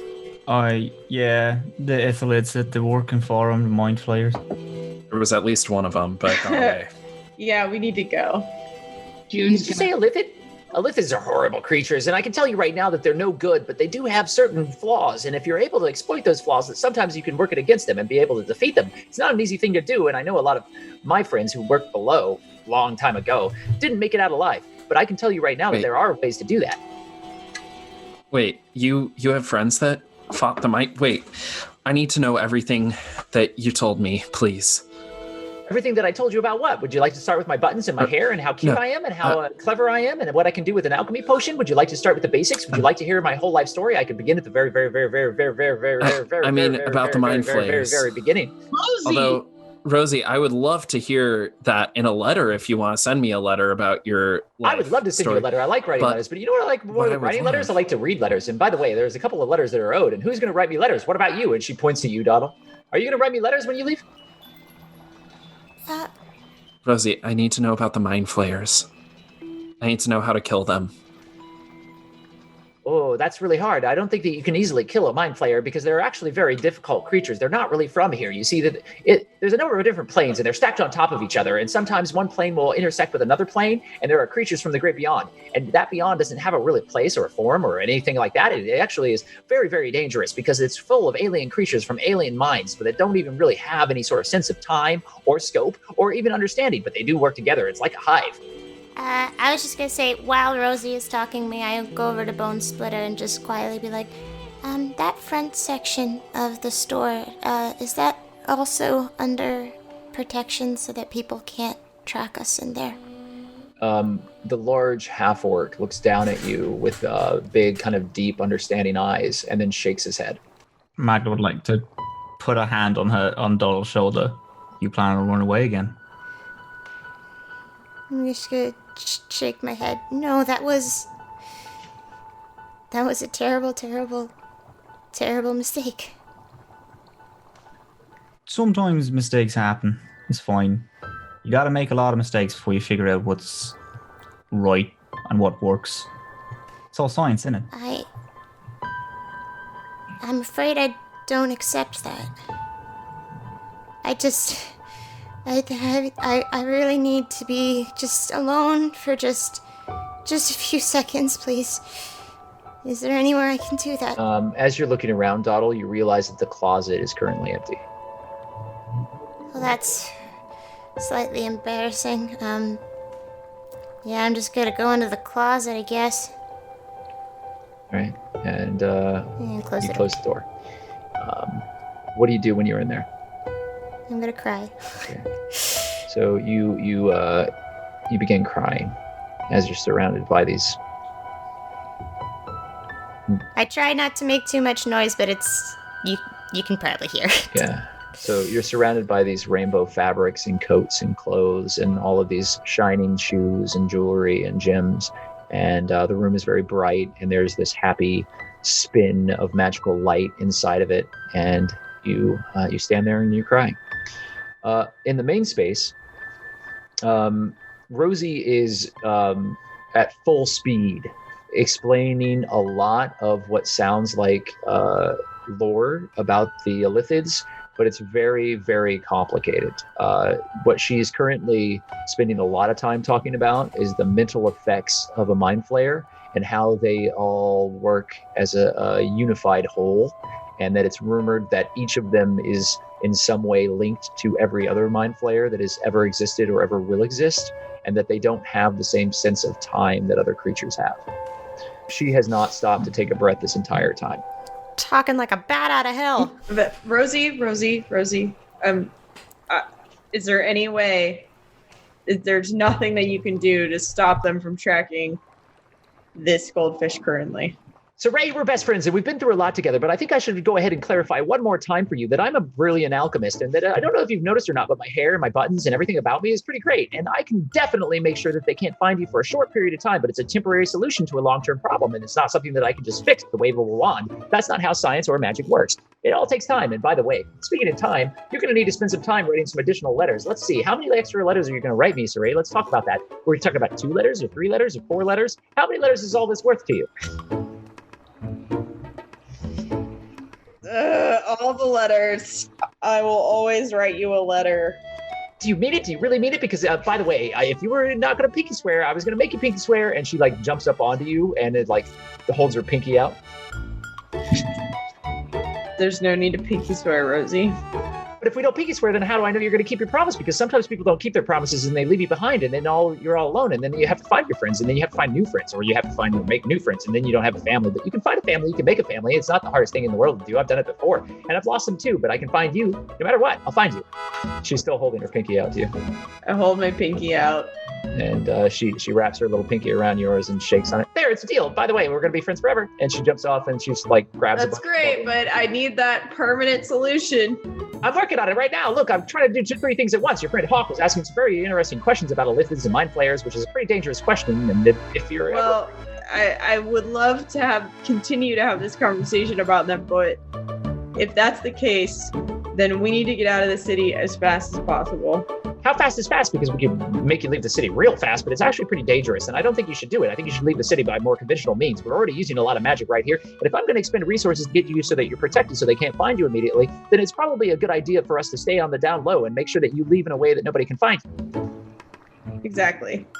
Yes, we want to leave in a way where no one can find us. Right? Is there anything else you need to do? Is there anything else you need to do with the city? Is there anything that you have to grab? Do you have any other friends with you that you want to find before you leave? Because if you do, you better do it now, because we don't have very much time and everything's going to happen pretty quickly here. And if they're trying to track you right now, I can give you a potion that'll last for a few hours. And that few hours is going to expend, and then I'll have to give you another potion. But then that potion will expend until you get outside of the city. And once you're outside of the city walls, I imagine it's going to be a lot harder for them to find a way to track you. We should probably get the stuff from the crypt. Is Doddle okay? Because it sounds like Doddle is crying. I can hear you crying in the other room, and I know that I'm not very socially adept, but I need to say right now that somebody is bawling. Oh, yeah. No, it's fine. Just let her have this. I don't know. I don't ever, when people cry, I typically kind of think it means that they're not having a good time or that they're upset. Is it something that I said? Is it something that I did? Did she not like the makeover? Oh my gosh, did she not like the makeover? Was it something that I did with the pants? I knew that they weren't the right pants. Jesus, no. Listen, Rosee, the makeover's literally perfect. It's just, we've been through a lot over the last couple of days, and she just needs 5 minutes alone just to get it all out, and then it'll be fine. Don't worry. So you did. Make a perception or make a persuasion check. Crit fail. Oh my gosh, it's totally the pants. And immediately Rosee turns and runs up to the door and flings it open, and Doddle is standing there crying. I'm gonna immediately pretend like I wasn't crying and be like, Oh God, yeah. This cleared up my allergies somehow. I guess. Hi, Rosie. What are you doing? What's up? I failed you, and I am so sorry. I'll never do it again, Doddle. I know we've just met, and I know you're just going to start writing me letters, but I want to make sure that you understand that I will never fail you again. The pants that you're wearing are completely unacceptable, and Maglo told me the truth. It was a hard job, but Rosie, may I stop you there? The pants are wonderful, Rosie. The whole makeover was wonderful. It feels so nice to be in clothes that are clean and had care put into them. It's not the makeover. I just needed a second to breathe and process. I'm fine now. She looks to you, and then without hitting or missing a beat, she turns and starts talking about Lithids again. And she's looking at you, Hawke. Juniper, what are you doing?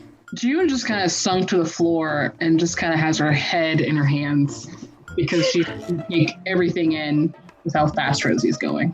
Yeah. And I'm trying to do Rosie justice, but her voice is really high pitch. So it sounds a little bit closer like this, but if I did this the whole time, I think I would probably break something. Can I sit beside Juniper and while Rosie's fucking going off, I'm just gonna be like, do you want to use the closet for a little bit? June's gonna look at you, stand up, go in the closet. I am going to sit in front of the closet. And you just hear this inhuman scream.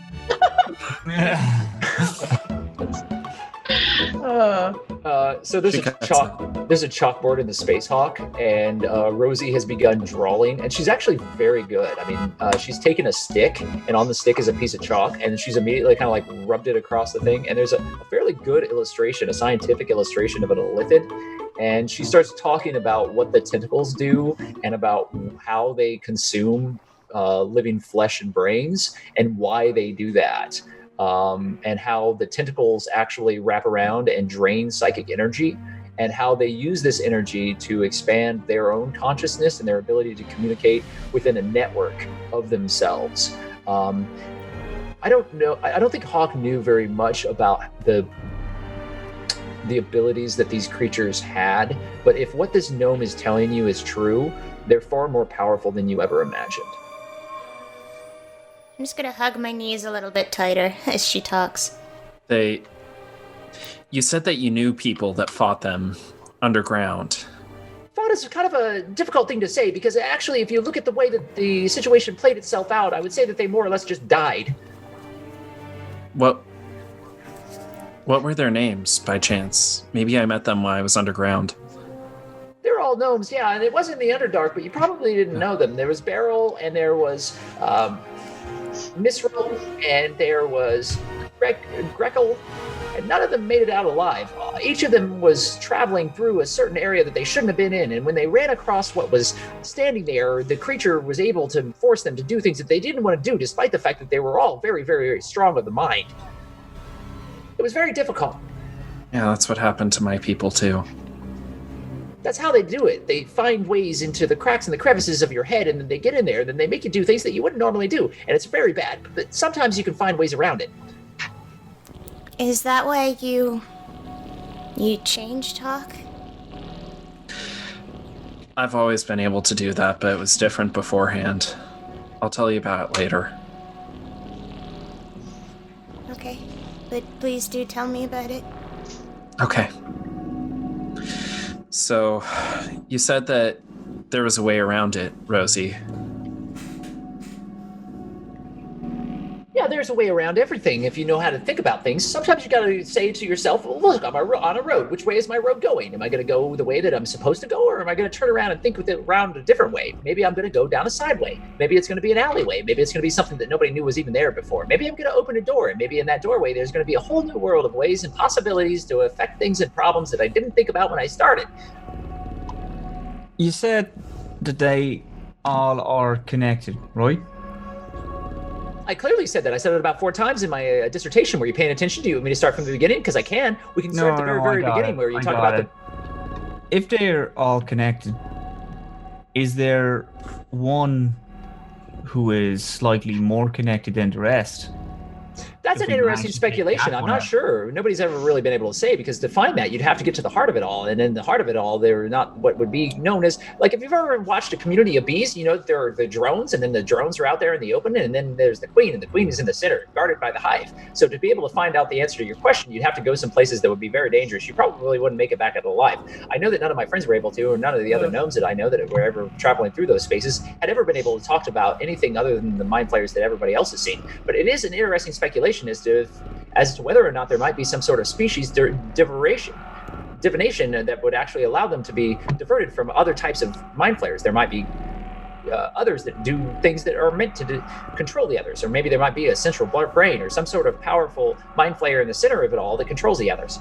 I'm trying to think of it like, what if instead of bees, the mind flayers are more like leaves on a tree, and all we need to do is get to the base of it and kill it. That's if an we interesting. kill the base of the tree, then all the leaves die. That's an interesting thought. I'm not sure if you want to change the scope of how we're thinking about this. We might have to do some additional research. It's going to take time, and that's certainly not something that we have right now. How are you going to want to handle this? Do you have anything else to take care of in the city before you go, or are you going to be just leaving from here?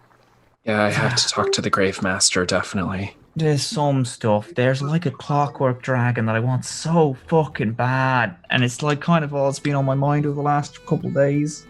Doddle and I are missing some supplies. We both probably would like to get those back. Are you saying this from inside the closet, or have you come out now? She poked her head out a little. Okay. Right. If I'm to be any help to you guys, I'd like to have my equipment with me, especially with that one. She nods her head towards Hawke in our group. What do you mean by that? I mean, I think you know, don't you, bud? No, I'd like you to say it out loud. Please. Okay, you turned into a fucking demon, and you did some shit which I personally ain't the biggest fan of, because it's kind of like shooting an unarmed man in a sewer like that, Maglo? No, Hawke. No, I know who I am. I'm a soldier. If shit needs doing, you gotta do it, because otherwise we're not gonna be here. I ain't saying what you did wasn't justified. I ain't saying you didn't need to turn into fucking the devil. I'm just saying maybe we could have get a bit of heads up before you fucking use the souls of the people that we love to kill other people. Like, I would have liked to have known that you could have done that, actually. I don't care that you fucking kill people. I kill a lot of people. It's kind of my job. I'm just not a fan of, you know what, bud? Don't fucking matter, right? We're out now. We have, what is it, like a couple hours before all of Waterdeep knows that we're the ones that broke you out, because I'm a fucking idiot and I used my real fucking name whilst trying to get the pair of you out. And we specifically told one of the heads of Waterdeep that we were going to help him, and instead we went right against him. As well as the fact that possibly the most powerful group of people that any of us have ever met are against us, and this fucking mysterious third party who also want us all dead. We can talk about this later, and then when you two are fine and this weird fucking tracking thing is off you, then we can all leave and we never need to fucking see each other again. And I can get back to trying to find what I want to do, and you can get back to whatever the fuck you're trying to do, and we can all just live so much better because none of us are in each other's lives. I step in front of Doddle very protectively, and I look at Hawke, and in Celestial, because I do speak Celestial, I'm watching you. Maglo, I don't want that. Do you really want that, for us to never see each other again? Doddle, I was sent to help you, but it's not because I actually wanted to go out of my way. I want you to know that. I'll help you. I'll take you home. Hell, I'll even make you back into what you were. But I want you to know that I'm only doing it so that I can have what I need to kill the people that I need to kill. Oh. I'm so sorry. I guess I misinterpreted our relationship. Not in the business of making friends anymore. I understand.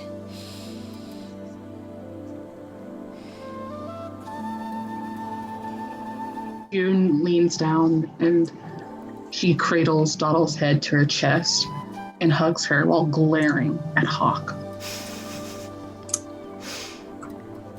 Rosee, who had stepped out of the room for a moment, steps in through another door off to the left and is holding a tray with a pot of tea, a lot of little cups that are stacked up, and what looks like little cakes. Who's ready for tea and cakes? I made all these for all of us. We're all going to sit. We can have a tea party. We can, and she just starts going off oblivious to everything that's just happened. Walks over to the table and sets it down in front of you, Saray. Yes, Rosie. I would love to have tea to try and break the now awkward stare off that's going on.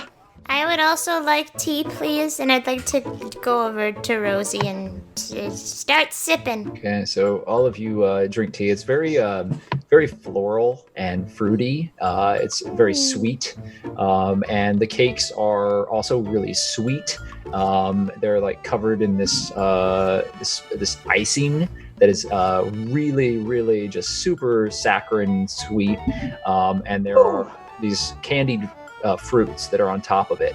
But immediately upon eating this, all of you get a little bit of a sugar rush, and you are revived a little bit. It doesn't really heal anything, but it does give you a boost of energy.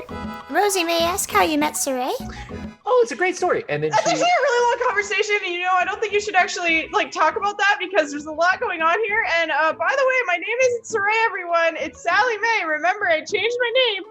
And I just all of a sudden Saray burst out talking at the speed of light, just Rosie. Sally Mae, that's a lovely name. Why did you change it? No, I didn't. That's Doddle. You know that my name's always been Sally Mae. I don't know why you decided to say my old name Saray all the time. And I was just following along with what everybody else was saying. They were saying that your name was Saray, and I know you told me that your name was Sally Mae, but I know you wouldn't lie to me because we're best friends, and best friends never lie to each other. That's not something best friends do, because as a best friend, you always tell the truth, and you're always very close to each other, and you're writing letters to each other every day so that you're able to say to each other, hi, I like you. This is what I think about you, and your hair and your buttons and everything about you. It's pretty great, and you're also a pretty brilliant alchemist. But you wouldn't lie to me, because if you were lying to me, I would know. And by the way, if your name was Saray and everybody was using the name Saray, I'll just use that. It doesn't matter who you are, because I already know, and you made a pinky swear. And pinky swear has transcended any sort of name or disguise that you might wear or anything that you might do to try to fool me into thinking that we weren't actually best friends, because I know we're best friends. And by the way, how's your tea? I like this tea. It's really, really good. Thank you, Rosie. It's very delicious. Everything's really, really sweet, though. Do you have a really crazy sweet? And the sugar rush kind of just forces this insanity out of Saray. Is Saray like a nickname of sorts? Oh, that's my name. That is exactly my name. But I was going by Sally Mae because I don't know who this person very well, but I do know them a lot better now. And originally I had a fake name, so that way, in case something bad happened, I would know all this. But now it's okay. I guess everyone knows my real name. We'll just use my old real name all the time now. Wait a minute, no, I'm a little bit confused. Are we using Sally Mae or are we using Saray? Because either one works for me, because I can use Sally Mae or could I also use Saray, but it's up to you as to whether or not you want to be called Saray or Sally Mae. So let me know what you want to do. I guess it's gonna be Saray because, that's what's going on now. So that's hi. I'm Saray. Nice to meet you, Rosie. On the other side of the room, for the first time, it looks like Bone Splitter is smiling. Saray, may I ask actually, where do you hail from? Deep in the woods. Deep in the woods? Which woods? It's the woods. It's deep. You don't have to tell me if you're uncomfortable. I honestly don't really know. Oh, that's interesting. I just lived in the woods, and I'm not really allowed to talk about exactly in the woods because then I'll get into a lot of trouble and I'll probably die.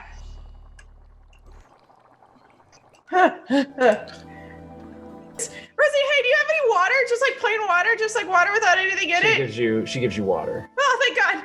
And she chugs the water, hoping to drain out whatever sugar she's inhaled.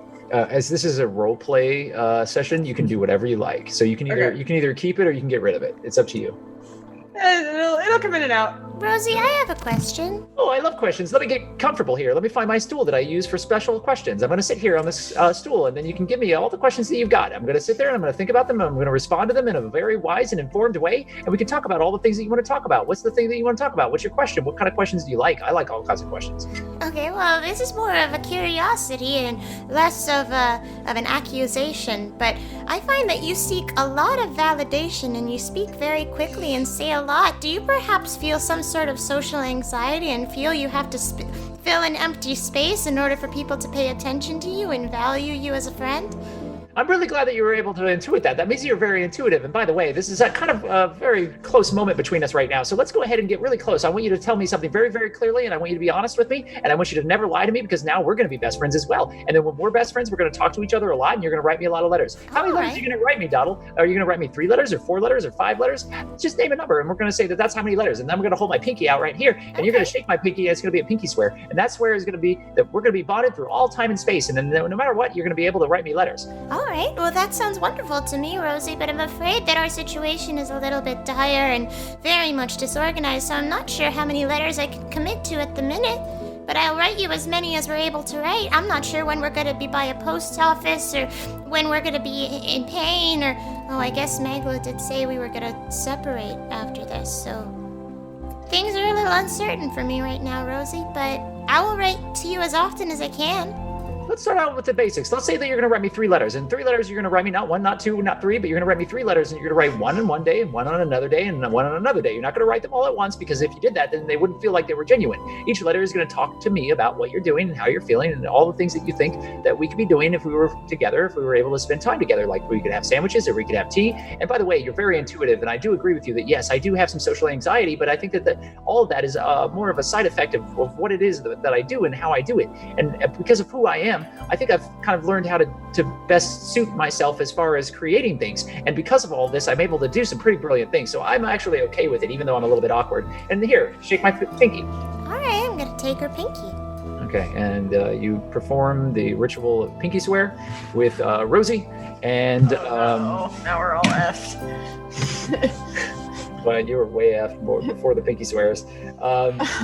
So is there anything else that people want to start to plan to do? Because Rosee does take care of you. You know that you're secure here for a short period of time within the back room of Glimmersparks gyms, and you know that you won't be tracked here. But the rest of the city is not the same. Rosee's able to create for you temporary potions that can prevent this. There are side effects for each one. So if you want to take a potion, she can provide one to you. But if there's anything else that you want to do, just let me know what those things are, and then we'll split you up. We really need to. We really need to. We really need to. We really need to get our stuff from the crypt and get out of here. Can I say that as Rosee is talking to me, I'm just kind of nodding, and then slowly my head starts to fall a bit, and I just put it on the table, almost to look like I'm just getting comfortable, still nodding, and then eyes start to slowly shut for a bit, and I'd like to fall asleep, please. Yes. Okay, so you go, the thing about it is that for you, sleeping is a new thing, and that it only started happening when you took this form. Before your entire life as an elf, you had enacted trances, which are not unlike sleep in some ways, but it's a meditative practice that all elves perform. And you go through something known as the remembrance, where you recant your memories in very vivid detail. And it takes you out of the reality that you're in and brings you into this internal mind palace that every elf creates for themselves as they get older. And how old is Doddle in elven years? In elven years, probably a few hundred, but I imagine she's like mentally the same age as everybody else in the party. you're probably, because 100 years old is very young. It's when you just first get out of childhood. And as an elf in childhood, because you don't have those memories and that memory palace quite formed, you actually remember a spiritual energy from the time before you were created. It is kind of a bright, brilliant calliope of colors that kind of work their way through you, along with soothing sounds and energies. It's when you were like most tied to the natural primordial source of all elven souls, and it's something that you don't you take kind of for granted, and then it slowly is replaced by all these memories that you build as an elf. And you since taking this form have found that your body shuts down in this way, and sleep for you has always been sort of strange, because you always feel like you're reaching back for this remembrance, but you don't have the control over it that you had when you were in your elven body. So your memories are always very scattered and strange, and sometimes the things that you remember are not real. They're like illusions that have loose form to them. And you fall deep into this sleep on this table. Hawke, you are staring at the chalkboard that Rosee was writing on, and she laid out a number of scrolls and books that talk about ecologies of the Underdark, and there are some notes on elithids. What would you like to do? I'm going to spend some time poring over the information in the scrolls. Okay. Maglo, what are you doing in this moment? Maglo would like to pull Juniper aside. Hey, Juniper, can we have a minute? Right? She just kind of follows you. Maglo makes sure the door's shut and everything. Like, who'd you kill? Before you join us, before we just take you along, we're going to go to a hideout which only we know about. I need to know. I ain't going to tell anyone else. I'm not about putting you on blast. I just need to know.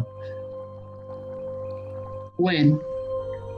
The reason why you're in jail. Was it like a self-defense thing? Did you just kill him because he deserved it? And what happened? I don't need to know the whole story, just a bit of it. You think I murdered to get into jail? That's what someone told me. Well, I didn't tell you right. All right. What's the right story then? I was looking for something. That's it. I didn't hurt anyone before I got there. Not intentionally, maybe in defense after being arrested, but no. I was just looking. All right. Why are you so interested in Doddle? Loyalty is important to me, and I was in that cell for a really long time, and so for someone to be that kind to me without knowing me, without being accusatory, was pretty nice. I trust her. If you join us, I want you to know that we are in it deep. There's so many things after us. There's so many things. It's not going to be like a fun, easy ride. Like, honestly, striking out by yourself will be way fucking easier than coming with us. I just want you to know that. Is there a lot of magic where you go? I guess. It might work out for me too. The things I'm looking for, maybe I'll find them on the way. All right. Okay. Sure. Hawke is a cunt, and I hate him. But he means well all the time. And I don't get it, and it stresses me out. But he's a good guy, and he'll always help you out. So I know whatever the fuck that was earlier seems horrifying and scary. He's a good guy. So just don't be too hard on him. He's gone through a lot. Haven't we all? You don't know me. You don't know what I've gone through, where I've been, who I am. I mean, you don't seem like a nice person, so forgive me if I know you've been through a lot, and I'm eager to forgive the fact that you've been through a lot, I've been through a lot. We're not particularly nice people. Him in there has also been through a lot, and he's a nice person. He's done one slip up. That ain't worth fucking just going off on him, alright? You think I'm not nice because... Why? I know you for, 4 hours, and I don't think you've done anything remotely kind, aside from Doddle, to be fair. Not remotely kind. Listen, you're prickly, alright? I'm a fucking pineapple. I understand prickliness. I ain't saying that it's not justified. I ain't saying that we're all dealing with stuff. I'm just telling you to leave the boy be. I will leave him be if he leaves Doddle alone. The things he says to her, trying to hurt her, trying to separate like that, he could be way nicer to her. And I'll tell you right now, I'm a very nice person, whether you think that or not. So I will not hurt him unless he gives me cause. I trust those who trust. And I won't hurt you unless there's cause. I apologize for being harsh. It's just, do not mistake lack of warmth for bad. And she just kind of walks out and goes back over to Doddle just to make sure she's sound asleep.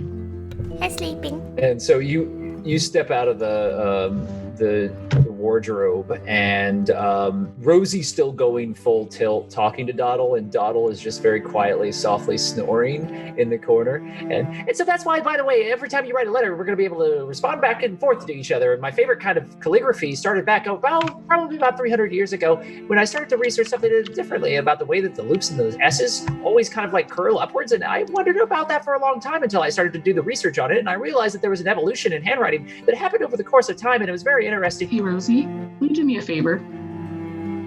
She turns his giant eyes. She has her magnifying glasses back down, and her eyes look even bigger than they normally are. Will you do something for me in order for us to be great friends? Absolutely, I'd love to do that. By the way, Juniper, we haven't made a pinky swear yet. And let's talk about the number of letters that you're going to write me, because as soon as you do that, we'll be able to be a little bit more clear about what the terms of this arrangement are, because each of us needs to have very clear terms. Because you can't always trust what people say. And as friends, sometimes you have to set for some kind of boundaries. And those boundaries are going to be things that we both understand and we agree upon. And because we agree upon it, we're able to make sure that we're following through on everything that is expected out of our friendship and the time that we're going to spend together and all the things that we're going to do. And we can have tea, and we can make cakes, and we can have sandwiches, and we can talk about all the things that we like about each other. And by the way, I think that this new look for you is very important. I think that you're starting to understand the importance of colorful clothing and not being a drab person on the inside like Hawke. Hawke is a very grumpy guy, but I know that sooner or later we'll get him into a pair of clothes that will actually fit his personality, and it'll be able to turn him around and make him very happy. And once he's happy, I think that everything's going to change for you and your group, despite the fact that you grabbed onto that goldfish and you opened the box, and the box she just stops. I'll write you as many letters as you want, and we'll do pinky promises. And June gives her the warmest smile that she can muster. Is this honest, or are you? Do you need to make a deception check, or okay? Make a persuasion check then. Ooh, yeah. Yeah, 10. All right. Well, she, if you're being genuine, she still understands. She holds out a pinky. There are some things I want to get for Doddle and I, but I'm really going to need your help. Maybe a couple potions, some protection of some kind to get the things I need to get. Can you do that for me? You pinky swear with her. Your other finger is still over her lip. Do you remove your finger? Yep. And as soon as you do, it's like uncorking a bottle, and this torrent of conversation shoots out at you. So the gist of it, though, is that she says that, yes, she can help you. What are you looking for specifically? to get back our taken objects from. Yeah. That's an interesting proposition, and here's what I'm going to tell you is that if you're going to do that, you're going to want to be unseen, and if you're going to be unseen, you're going to have to sneak very carefully back into the place that you just escaped from, and if that goes wrong, then I don't even know what we're going to do, because we're going to be right back at the beginning where we started off, and then you're going to have to be broken out of jail again, and if that happens, I don't know that you'll be as lucky as you were the first time, especially if there's mind flayers about, because they're probably able to track you in ways that I won't be able to necessarily stop. So you do need to be very quick about all this, and if you're not very quick, and you're not very careful, and you're not very smart, you're going to be very sorry, because it's going to turn into something that's going to be a problem, because first of all, you were in that jail, now you're going back into the jail, so you're going to want to be invisible at the very least. You're going to need to be protected by one of my potions that's going to keep the tracking from being able to be seen, and we're going to have to hope for the best when it comes to the mind flayers, but you're going to have to be smart, you're going to have to be quick, you're going to have to be wise, you're going to have to be quick, and I would actually take Saray if I were you, because Saray's very good at finding things like that, and being able to sneak into places and out of places, and my understanding is, from one of the letters that she wrote me, she has a map, and that map might be able to help you. I turned to Saray, hoping that she heard everything. We have to go back. Yeah, we can go back. Hey, Rosie, can I borrow some clothes? She jumps up onto the table. You didn't even have to ask. Of course you can. We're best friends, and I'll let you wear whatever you want. By the way, let's do this the right way. Let's think about the colors that are going to best suit your tone and your color and your hair. I need something that's going to make me look like a fancy noble. Whoa, you're talking my language here. I'm going to be able to really help you out. I'm sure that I can find something that's really fancy and that is a little très chic, but not too chic. It'll say something that you have sophistication and understanding, and you'll be like on a runway. And then we'll have you with some heels that are at least 3 inches high, and you'll be able to walk like a really sophisticated person. And by the way, when people see you in the street, they're going to say, "Hey, who's that sophisticated noble person?" So she like jumps off, and immediately there's a torrent of costuming that is thrown towards you. Give me a minute. I don't have the fish, right? Who has the fish? I do. Okay. I need to go get some papers. I'll be back, and I'm gonna go outside, and I'm gonna find one of my contacts out in the market. Probably the stupid little boy. So you're gonna go. I'm gonna go try and find. I'm gonna try and find one of my contacts that can give me some fake identification that makes it look like I'm I work for one of the Lords of Waterdeep. Yeah. So, like I'm the secretary for the Lord of Waterdeep or something. Yeah. You wouldn't be a Lord of Waterdeep. The Lords of Waterdeep are hidden. Yeah, but I work for one of the lords or something, that I'm an official person that would be here. Mm-hmm. Okay, so you are going and I'm gonna hobble because I'm so tired. You know exactly where you need to go. You're gonna go to Hildebrandt's Record. It's the small broadsheet sales stand where your contact is, that young boy, the orphan. Awesome, great. You know his name is Jack Puncher. Mm-hmm.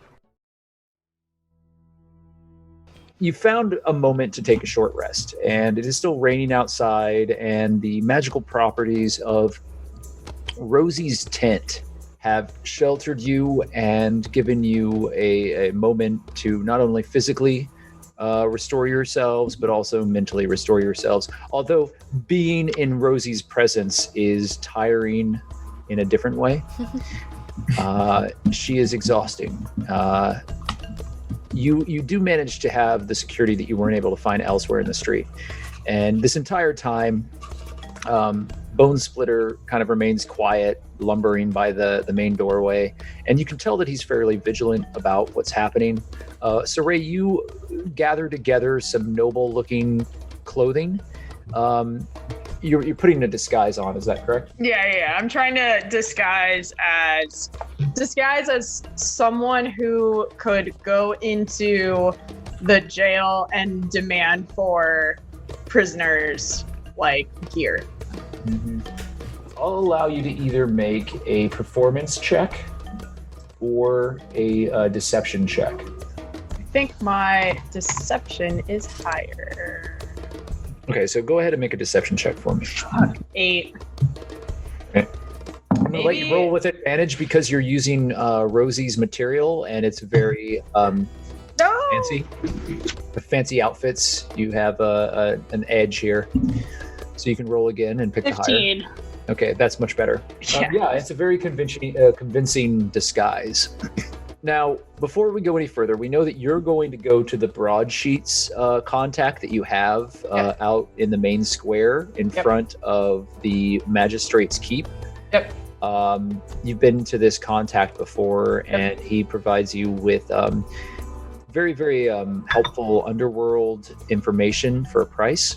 Are you going alone? Is anybody going with you? What are other people doing to try to get themselves sorted out in the city right now? I sleep. Okay, so Doddle is going to continue to sleep, and we'll come back to that. What is June doing? Did Rosee leave with? No, Rosie's working. She's bustling around the shop, and she's trying to mix together a number of alchemical potions that are alterations of the original potion that she made that she administered to Hawke to prevent him from being tracked. Okay. Then, hey Rosie, while you're working, if you could figure out a way to change my eye color for a little bit, that'd be amazing. Without even thinking, she throws you a vial. Easy, I've already done that. God. And you have a vial of it's pretty much a coloration cantrip, so you can change your eye color to whatever you like. Awesome. She gives you a very long, exhaustive description of how to do it, but effectively what you need to do is touch the potion to the color that you want your eyes to be, and let it sit there for a minute, and then when the potion changes to that color, you drink it. I have a question. I know long rest probably has pretty strict rules, but can I mumble just in my sleep a little bit? Yeah, if it's strictly RP and you're not trying to affect anything, then yeah, you can do whatever you want. I'm good mumbling. Juniper? Are you a liar and a thief? June just kind of rubs her hair gently. Thief is a strong word. I wouldn't say thief, I would say I'm someone trying to take back what is theirs. Okay? Am I a liar and a thief? Only you know that. Okay, you can go back to sleep. Okay. She gives her a little kiss on the head. Hawke, what are you doing? So before we leave Waterdeep, Hawke really wants his locket back they gave to Phineas Fiddlescratch. So he's probably, his best bet is if there's either a Church of Lythander around, or better yet, outpost for the Order of the Aster. Yeah. Around, checking to see it. The Order of Aster is not going to have an outpost. Okay. Yeah, it's a fairly scattered order. The Church of Lythander most likely is the more straightforward contact that Phineas would have followed through on, given what you had told him when you gave him the locket. That said, you're unsure of where that temple even is in the city. Would Hawke have mentioned anything about wanting to go find Fiddlescratch, the thing that Fiddlescratch left him? Or not that, but what he gave Fiddlescratch? I mean, he's gonna say it out loud that he's gonna go and try and find it. So, alright. I kind of take a look up from the scrolls that I've been studying. Hey, Rosie, do you know if there's a local church dedicated to Lythander around? Oh, religion is not really my thing. I don't really enjoy it so much because I feel like it's really oppressive and it really tells people how to believe and why to believe and what to believe. And so I just generally kind of avoid it. But if you're looking for something like that, you probably should go into the Temple Square. Hey, demon boy, wait 2 seconds. Oh! And Maglo gets up and then puts his rifle around. I'm like, I'll join you. Okay, so this is what I'm hearing is happening. Doddle is going to continue to rest. Saray is going to check in with an Underworld contact. Hawke and Maglo are going to go and search for this locket that was sent off with the Church of Lythander. And June, are you're hanging back? Yes. Okay, so you're going to sit here with Rosee and talk. How's it going, Rosee? She's working very furiously, and she fills every empty moment with conversation about any number of things. She does have you help her with some of the potions that she's working on, and you can make a Arcana check if you like, and I will give you some insight into what she's doing. 7. You know that she's doing some very complex alchemical work. You don't recognize most of the components or any of the craft that is actually put into it. It's very, whereas most of the work that you do is divine internal prayer, understanding of how divinity works within oneself. There is a frantic energy of exploration and failure after failure that is followed by minor successes as Rosee continues to mix together all these brightly colored bubbling fluids. And often there will be reactions or small explosions and puffs of smoke that issue forth from the concoctions that she's making. And she continues to persevere and move through. This goes on for a while. Doddle is sleeping soundly in the leaning on the desk, and Rosee continues to talk to her as if she's still awake. Bone Splitter is in the back of the tent and remains unmoved. So Ray, let's start with you. You go out into the streets, and it's still raining. You're currently dressed as a noble, and even though you're brightly, are you, or are you in a different? Oh no, I was gonna be in my normal attire. Okay. I didn't think I'd gotten it. I thought Rosee was getting the clothes, and then I was gonna go out and get the stuff and come back. That's perfectly fine. So you're in your normal clothes. Sorry. Yeah, that's all right. So you make your way across town to the Hildebrandt's Record, which is a small broadsheet newsstand that sells scrolls that have information about the news. You know that your Underworld contacts often code these broadsheets with information from various gangs within the city. Okay. And it is fairly neutral in its dealings. Its choices as to who it helps and how it helps them is usually based on the amount of gold that they've been paid.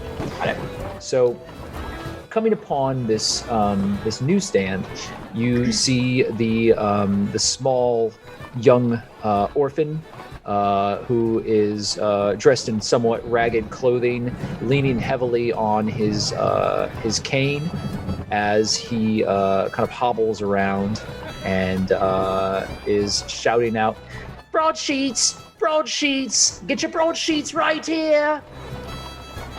Hello, little one. I would like to buy a broadsheet with the good information, please. Ah, hello, miss. Seems as if you're looking for the good broadsheets. And there's like a sly wink from the kid's face as he turns and starts kind of ruffling through scrolls. I trust that your previous purchase was to your liking, Mum. Yes, it was. I didn't get a chance to use it fully, though, but I'm excited to possibly use it again in the future. Well, you know our motto here at Hildebrandt's Record, no refunds. Continues to shuffle through the scrolls. Ah, you might find this interesting. Was there something specific you were looking for, Mum? Well, yes. I'm actually possibly looking for some papers. Ah, some official papers. Documents. We have plenty of papers here. I think you'll find papers of all sorts. You'll have to be more... Official documents with a different identity. I see, yes. So you wish to find a way to obfuscate your true being, Mum. Am I right in that? Yes. Excellent, Mum, excellent. You have fine choice in wares here. Of course, there is a price to be paid. I need a very specific kind of character, though. Ah, very well. Why don't you have a seat right here and put down the specifics that you're seeking for.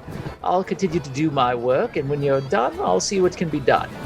I write down that I'm looking to for papers stating that I'm a noble detective hired by a Lord of Waterdeep. As you hand this little paper back that's been scratched out with the specifics of what you're seeking, he looks at it, he looks at you, and then he looks back at it, and then looks back up at you with a very broad smile. Well there, Mum. This is quite the tall order. I can only imagine that you're going to be able to pay for these services. Yes, of course. How much? Well, given the danger of such papers were they to be discovered, the forger would certainly be placed in high contempt. Such forgeries, from the Code Legal, would prove one to be working directly against the city. You'd be exiled at absolute best if you weren't outright assassinated. They would probably execute you in the square. Well then, that's a chance I'm gonna have to take. Papers like this come at a steep price, you understand, Mum. Of course. How much? 3 platinum. Well, I don't have that. That's a shame, Mum. I'd love to help you out. I think you know that the services that are available around here would be able to do for you just the best that they possibly could. Of course, they'd be lacking and you'd be caught and you'd probably be placed directly into the prison. But who am I? Just a simple broadsheet sales boy. If you'd like my services and I can trust you in knowing that they're the absolute best, you'll find the price that I ask. No, your price is reasonable for what I'm asking for. It looks like I'll have to find another way. Thank you. Saray, you have already placed a number of contacts into the city to find for you a person to purchase all of the wares and the alchemical components and magical components and scrolls that were discovered in the Grasping Eyes hideout. Yeah. You have a great deal of money waiting to be redeemed. Yeah. I was gonna sell it to Rosee, but we have to go get it. Okay. So you currently don't have those things and you don't have the money from it. Right. Yeah. What would you like to do? I'm going to go back to Rosee's shop. Okay, so you're going to head back there. We'll come back to you.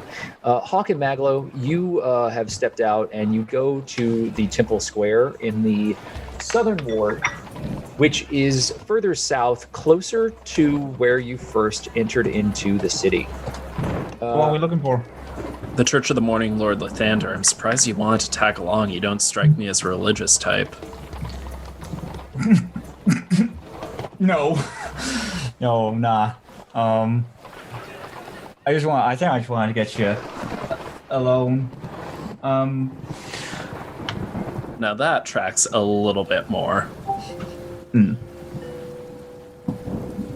When you did the thing, big. When I transformed. What is that? There's a couple names for it. When I don't know what I did was called, but my sister and I used to call it popping our wings when we were kids. It looked and felt different back then. There would be actual wings. So you're not human? No. I'm what's called an Asimir. It's a descendant of what many people call Celestials. Proper god boy then. Yeah. And the Raven Queen, she's your mom? No, she, I only started following the Raven Queen recently. Until before all this happened, I used to worship the Morning Lord Lythander.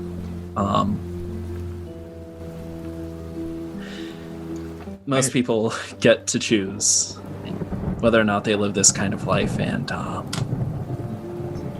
I didn't. Can you not just tell the Raven Queen no? the Raven Queen was my choice. I didn't choose whether or not I could serve Lythander. I got shipped away when I was a kid with my sister, and that was that. But Right. I lost her and a couple people I cared about, and the Morning Lord and all of them. They didn't really work for me, but the Raven Queen showed up, so here I am. Those voices and stuff that you hear when you turn, are they the same all the time? Did I hear them, or was that just Maglo? I think it was just Maglo. Okay. We're going to go back into that moment here. I'm going to say it's just Maglo. All right. No one else heard it. Maglo, what you heard was only what you heard. I didn't hear it. But, well, you said that you heard the souls of dead people that you loved. Hmm. The Raven Queen is the god of death, so it wouldn't make sense. That place that I went, can you open that? Can you do that just regularly? I can do it maybe once a day, and only for a minute. I have a little bit of blood of the Celestials in me, but I'm not an angel. At least not full time. I can only do it for a little bit of time every day, otherwise it just drains me. You saw what I became. I can't control myself fully when I'm like that. Sorry you had to see that. That's all right. It's not something I'm proud of anymore. Just fine. I'd like to insight check that. You can. I'll let Maglo determine what the result is, but go ahead and roll it just to make sure you don't get like a natural one or something. I rolled a natural one. Did you really? I did. I don't know. I'll let you find a bad result, Maglo, and give it to him. I didn't roll 2 though. Yeah. So it's probably not a correct assumption, but what assumption would Hawke be able to make here? I'm not sure. I think he thinks that Maglo is... Because Maglo is after something, but I think Hawke thinks that he's after something... So, like, I think you're into this, like, altruistically out of, like, care for him? No. With a crit fail, I think... he thinks that he's after just something, just like something that's not altruistic in any way. You think that Maglo is doing this for fame? You think that Maglo is doing this so that he can become famous? You know, I'm starting to piece it together now. I really am. Are you? Yeah, it's not enough. If you can't find the secret place that, you know, you've always wanted to find, this Teowin or whatever, then trying to, you wanted to open up a portal to the gods, right? So if you can't find Teowin, then you can at least discover where my god lives, right? Or is that it? I mean, I wouldn't call the Raven Queen like a proper god. She's like, what, just like a middle manager or something? To be fair, like before all of this, you hadn't really heard very much about the Raven Queen. In fact, she seems to be a footnote at best when people talk about divine beings. I'm gonna grab him by the scruff of his neck and slam him against a wall. All right, so that's an athletics roll. It's a grappling check, so let's have Maglo make a contested athletics roll. Oh my god! Who are you? What the fuck is this? For those listening, that's a natural 20. Yep. I just got a natural the only 20. good roll I've done today. So Maglo got a 16. I have a natural 20. So so roll the natural 20 again, and let's see if you get 2 in a row. No, that would have been nice. That was a 10. That would have been nice. So what is your unarmed damage? 4. So you do 8 points of non-lethal damage to Maglo as, like, perfectly, without even flinching, you reach out with your arm, grab him, and throw him up against a wall. His head hits with a sickening kind of like thud, and there's a ringing in your ears, Maglo, as he's just rung your bell, and you hurt. So fame really is everything to you, isn't it, science boy? Got anything clever? You're a fucking monster, then, ain't you? There's this trickle of blood down your temple, Maglo. Fuck you, and fuck your fake gods and your sad fucking backstory. The fucking gods that don't give a shit about you because they put you through fucking hell. Fuck them all. Fuck everything you fucking stand for, because it's fucking nothing, alright? Because I'm trying to fucking help you. I fucking stood up for you. You're fucking nothing. And you fucking won't be anything because you just fucking cower at the first sign of any fucking fear at anything that has any form of power, because they were born powerful. The people, they fucking make themselves powerful. They're born with nothing, and you fucking roll over and you're fucking ridiculous. And he just tries to like get out. Athletics check.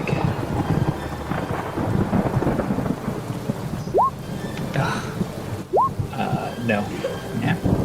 Oh no. His grip isn't as firm as this torrent of backlash spews forth from Maglo. Hawke, you do sort of lose your grip a little. It's not as ironclad as it was, but you still have him up against this wall.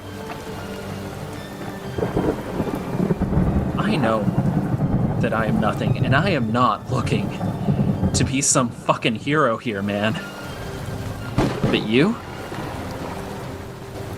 are the one that's going to be a footnote. And you're trying really desperately hard not to be, because that's all that matters to you, is how many people know your name. And I just let him go. When it's all fucking done, and when you're in the most dire straits, and you fucking pray to everything to help you in any way, you fucking know they're not gonna do that. They're just gonna look at you and they're gonna fucking laugh, and you can go to everyone and tell them I need help, and none of them are gonna listen. People are gonna listen. That's the only fucking thing that matters. And you fucking remember that when you have nothing but your fucking hopes and your dreams of anything being fixed. No. Tell me what my hopes and dreams are, Maglo. Please tell me. I don't have those anymore. As far as I'm concerned, mine died underground. All I care about is killing the people I need to kill. All I'm saying is that your gods are doing nothing to help you.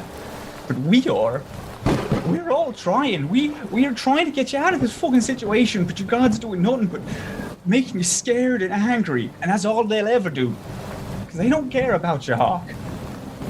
But other people do, alright? Just go fucking find your locker and fuck yourself with it. Hawke's just gonna walk off. Do you continue on to the Temple of Lythander? I do, yeah. And then, Maglo, where do you go? He paces around the block and then goes to the clockwork shop. You pace around the block. Eventually, Maglo, you make your way all the way down to the far side, where you were guided by the magistrate's high scribe. High scribe Rihanna Bellevue had led you to this shop, and you had made your way here the other day. And there were some items of interest for you. You make your way across the marketplace, and you find yourself in the shop that you were in, and you see the Arakokra, who was the shopkeep that you had dealt with. The strange bird-like figure kind of cranes his head up from behind a desk and waves at you as you enter in. His feathered visage kind of ruffles, and he brushes his hands off on his apron as he stands up. And hey, you've come right back already. It's good to see you again. And he kind of bobs his head. I want to go for another shot. Yeah. Hopefully you were doing better than last time I saw you. I know things got rather hectic. Oh wait, haven't slept in a couple of days. I just wanna go again. I just wanna. Listen, bud, I don't have a lot of money. I don't have any more than I did before. But I'm fucking stuck at the minute. I can't get this fucking my fucking little creation to work, and I think I really need one of your things or packs. I know that my word's not worth nothing, but clearly people trust me because I gave you that fucking note, and they trusted me to do some kind of good. And I'm just asking, can I have some kind of back payment? I'll work for you. I'll give you some schematics for some. I'm not asking for the fucking big one. I just want a slightly smaller one. I'm at a loss here, bud. Make a persuasion check, and you can only make one of these. Oh, that's a 15.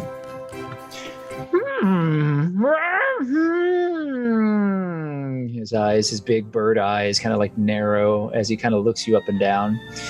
I think I understand what you're saying. I've been in those sorts of positions before, and I get that sometimes we aren't able to do the things that we need to do at the time we need to do them.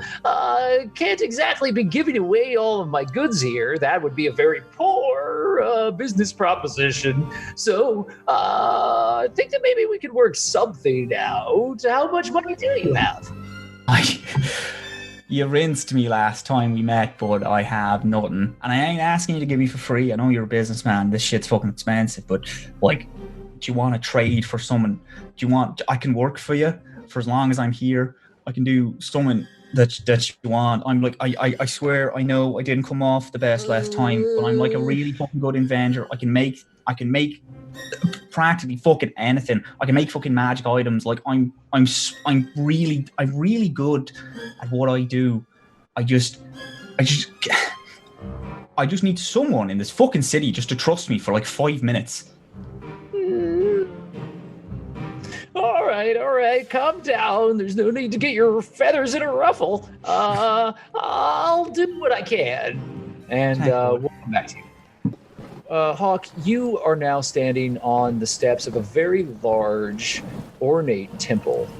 And on the top of the temple is a fresco that has a sun carved across the top of it, and it's inset with all of these golden tiles. And the front of the building is very bright and white and gleamingly clean. The fresco has a very brilliant orange and yellow tonality to it. You're standing at the steps, and on the inside you can see that the doors are open, and there are a number of clerics that are moving back and forth with these big braziers burning with incense. And they walk up and down the aisles of the temple, and you hear chanting and singing. Hawke's just gonna take a moment and just kind of absorb everything that's happening around him at this cathedral, because it's been so long since he's been near one. And he kind of slowly approaches. You step up the stairs and make your way closer to the temple itself. You see a woman standing outside of the main double doors to the temple itself. She looks to you. Wayward child, are you seeking the comfort of our Lord's great warmth? No, sister, I don't think that I'm here for the Lord's warmth. I'm here for something that was delivered to the church by a man named Phidias Fiddlescratch. She looks to you. Go ahead and make a persuasion check. That is 17. Okay, so she looks at you. I'm unfamiliar with the name, my child. He might have used a different name. Yeah, he was a short halfling man, older. He came here with a locket belonging to a member of the Order of the Aster. Now there's a name that I do recognize. The Order of the Aster. Do you have association with the Order? Yeah, my sister was a member. Indeed. Interesting. You may not be seeking the Lord's comfort today, but whatever aid I grant you will be granted inside the walls of this holy cathedral. The only aid I need is that locket. It's an important memento. She's passed on, you see. Understand. It is an important locket to you, and you believe that we hold it within our walls. Please step inside. Hawke kind of hesitates and then steps inside. There's a moment where your breath feels as if it might explode out of your body as you cross the threshold into the temple. But when this pressure builds, it immediately releases, and you're filled by the warm, comforting smells, sights, and sound of the Temple of Lythander. You're warm. You're warmer than you've been in some time. And you hear some of the clerics chanting and praying. They are kneeled before these sigils of the sun rising, and they are on these beautifully woven rugs. And each of them mutters to themselves as they pray, "O Great One, great guiding light, light that rises, light that covers us, light that brings us to peace, light that shields us from the dark. We are wise because of you. We are strong because of you. Your light fills us and guides us when we are empty, without place or purpose. O great Lord, morning Lord, Lord of all, new beginnings, new hopes, all come from your great bounty. Shall we never forget you? Shall we never forsake you, great Lord?" And it continues on, this droning. Hawke's just kind of like puppeting his mouth in the words that he's saying, since he's said it plenty of times in his life, even though he just doesn't believe it anymore. All of your instruction as an acolyte begins to return to you, and you see young children that are carrying small flames that they take to other candles within the temple, and they light them, and they are working diligently, and you know that their routine is very set. You yourself spent many years practicing this religion. The cleric takes you forward towards the altar and then turns into a smaller vestibule that leads you into an office. And inside of the office are a number of desks, and other clerics are working here. Some of them are transcribing holy text. Others are preparing offerings of herbs that are being bundled in specific ways. And you know everything that is being done here, even though this is a city that you've not practiced this religion in. Everything is very much the same as it was in Baldur's Gate.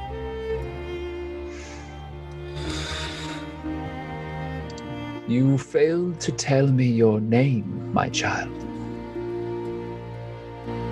My name's Hawke. Hawke. A fine name.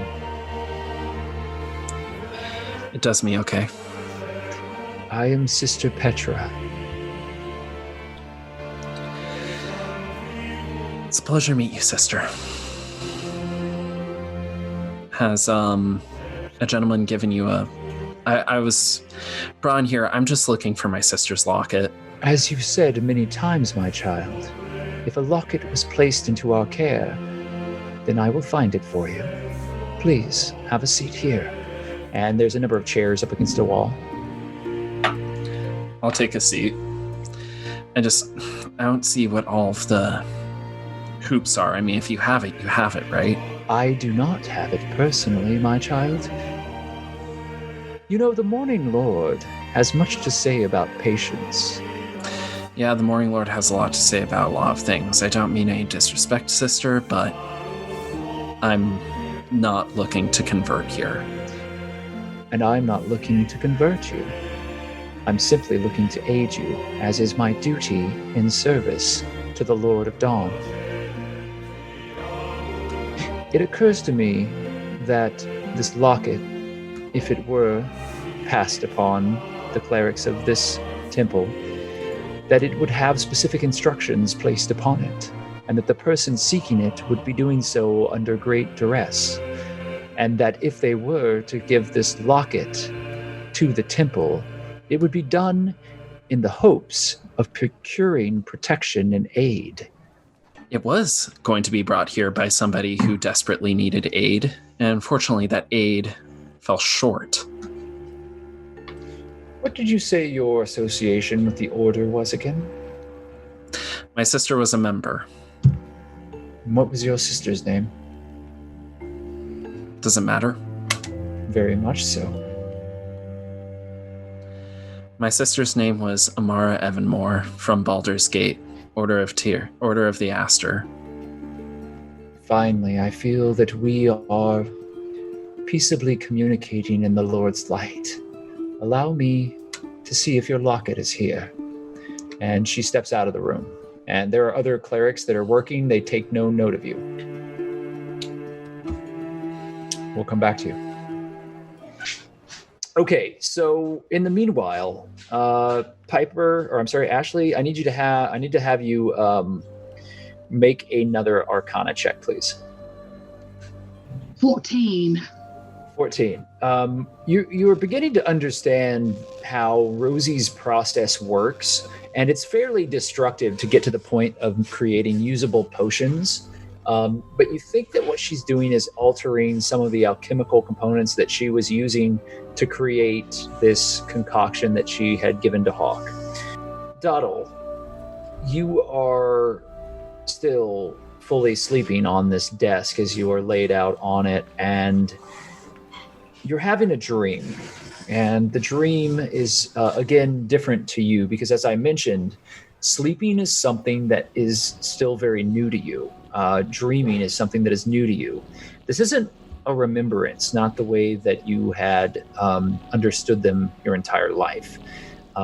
Elements shift and change around you without any rhyme or reason.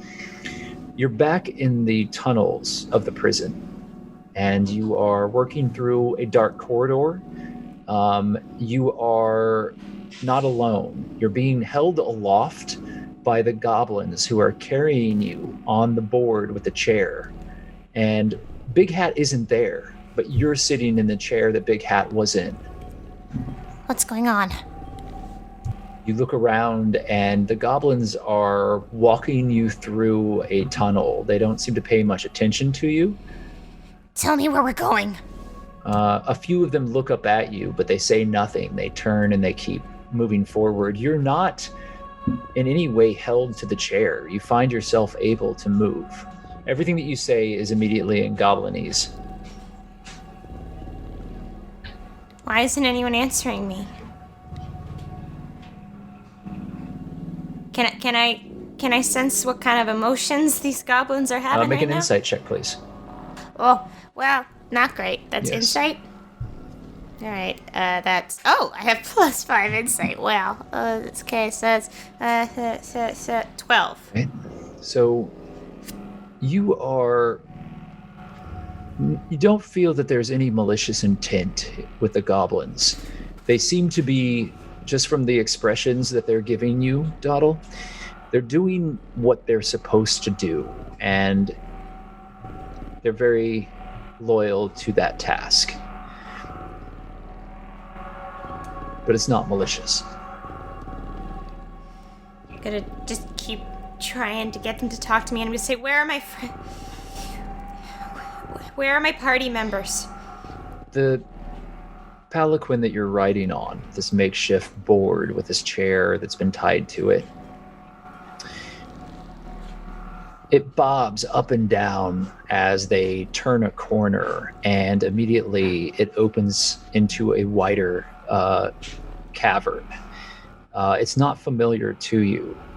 There are strange stalactites that are twisting off the ceiling in these drunken, twisted corkscrews. And there are these enormous fungal growths that glow brightly with purple light. And there are gems inset into the ground and the wall that glow with this pale blue, and they seem to even drink all of the firelight in the room from the torches into it and make them very, very dim.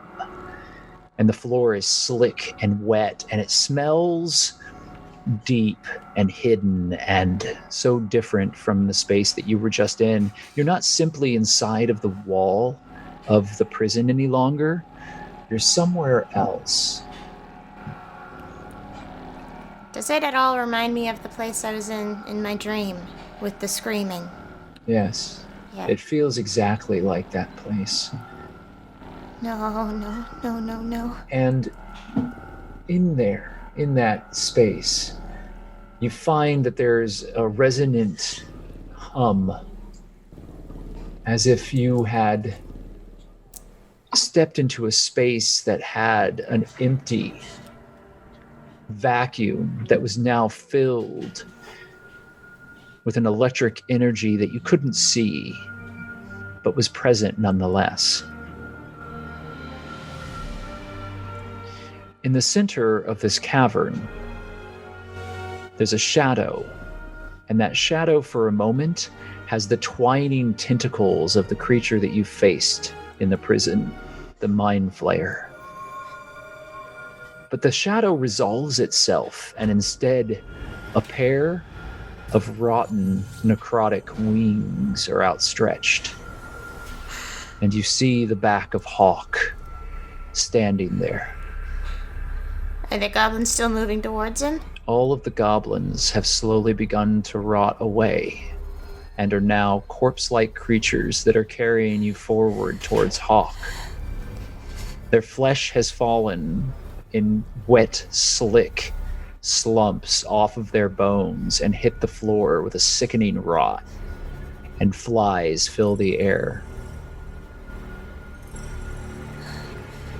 Hawke, where is everybody? Where's Juniper? Where's Saray? Where's Maglo? As you're saying this, you're no longer speaking in Goblin, but you're speaking in Elven. And you're speaking in the true tongue of the Elendrir. And you look at your hand, and it is no longer that of a goblin, but you are in your true form, your original birth form. You are, once again, the Elven Princess, Dodalia. You were dressed as you were, and you are still on this palanquin being driven forward by these undead goblins that are pulling you close to the winged form of that terror that you saw beneath the prison. And in a flash, you see Maglo standing there. Maglo, help me. You hear it echo. On the other side of Hawke is a figure, another shadow, and it's vibrating in and out of existence. It's hard to see. It's a shadow against darkness, and you see the brief outline of a woman.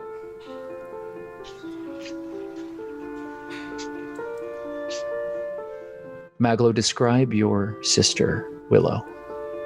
She's about the same height as Maglo. She is the same color hair, but it's far longer. It's far longer in the sense it comes down to about her shoulders.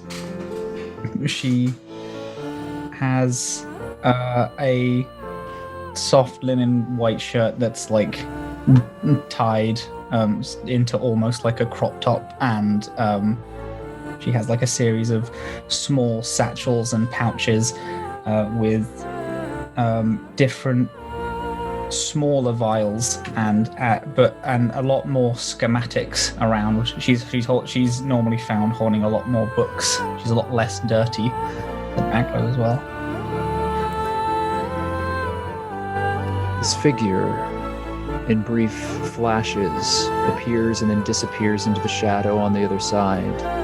And you see Maglo, fully formed, standing between you and Hawke. Hawke's back still turned to you, Maglo's back turned to you, and you're being pulled forward by these creatures. June is all of a sudden standing next to you, trying to grab onto you, trying to hold you, trying to pull you off of this palanquin as you're being pulled forward. What do you do? Juniper! And I'm gonna reach for her.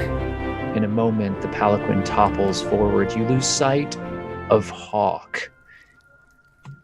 And then all of you are back where you began, inside the prison. In that moment, Hawke, the wings are unfurled. That dark energy surrounds you. You are standing on this terrified dwarven figure. They look up at you with fear, wet, slick eyes, the strange metal helmet still affixed to their head with the eye stalks that have been crafted out of brass and iron, twining outward. They were reaching desperately for a handful of components, but they were unable to reach them before you placed your sword at their throat.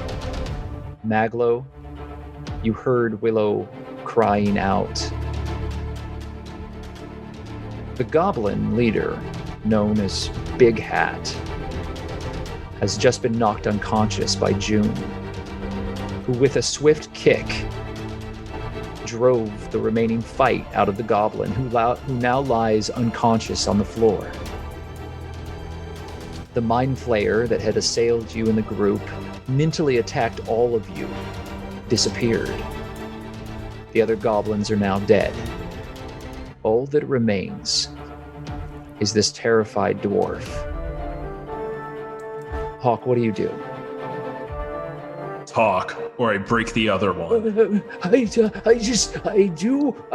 what I am asked to do. I slam my boot down on his elbow. You're uncertain of their gender now. At first you assumed that they were a male dwarf because of the beard, but now you're not so sure. And the figure grunts and blood squirts out of their mouth as you slam your boot down on their other hand, and there's a sick crunching sound. Please, I do what I'm told. I just serve the great Xanathar. You don't understand. How long have you been in league with the Mind Flayer? No. I mean, yes, but Nilor is not in charge. His name is Nilor? Nilor, yes. That's, I assume, that's what they say in the way that they say things. What's your name? Please, I only serve, I don't mean... Your name? Odd steel toes. And how old are you? 324. Well then, I guess this must have been a long time coming. And I jam my sword through their stomach. I'm gonna scream, Hawke, no! Maglo, what are you doing? And Doddle does scream. Willow, are you actually there? Is this real? Is this an illusion? There's a scream, and you are brought into the moment as this dwarf lying on the ground is impaled by Hawke. The sword in his hand immediately begins to glow with a purple energy as the raven sculptures that form the hilt of the blade stretch outward, and the air fills with a swarm of black feathers. Aught Steel Toes slowly desiccates in front of you as their form mummifies and the fluid and life is fully drained out of their body. They turn to dust and crumble, their eyes never changing from the look of horror that was last placed upon them. Can I whisper to Juniper? I say, Juniper, I don't know what's going on, but that's not Hawke. I just take hold of her hand and shield her as best I can.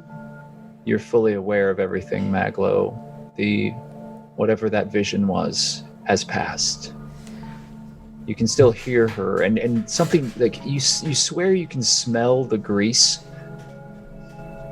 that she always worked with, that oil, the oil that she always used to grease the clockworks that the two of you worked with. It's still very present in the air. I'm gonna find you. I'm gonna get you out, right? Hawke. And Maglo puts a hand on his shoulder. Your hand immediately burns with cold, and you pull it away inadvertently. You have blackened frostbite on the palm of your hand from touching Hawke in this moment. Wake the goblin. June's gonna try to slowly and carefully, never keeping her eyes off Hawke, try to make her way to the dwarf he just killed to place a kiss on his head. There is nothing of the dwarf left but a pile of ash. Right, forgot. Darn. She goes to say her prayer then. I look Juniper in the eyes. Wake the goblin. Can I do something dumb? You may. I'm gonna go, while they're over there, I'm gonna go wake the goblin. Be like, big hat. Make a medicine check. 18. Nice. You smack the goblin big hat, and as you do so, you pat his face very quickly, and his eyes open. No, I thought we... You have to run. Yes, run. Immediately, Big Hat pulls himself up and runs.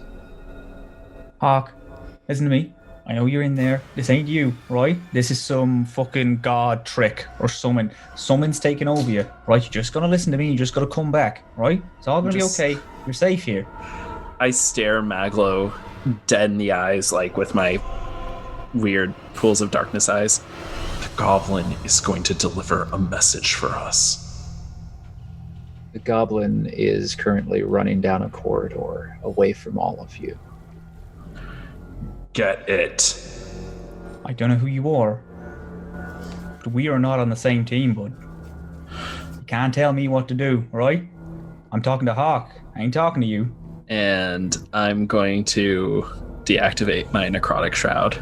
Immediately, the wings dissipate into a shadowy darkness, and Hawke's eyes return to normal.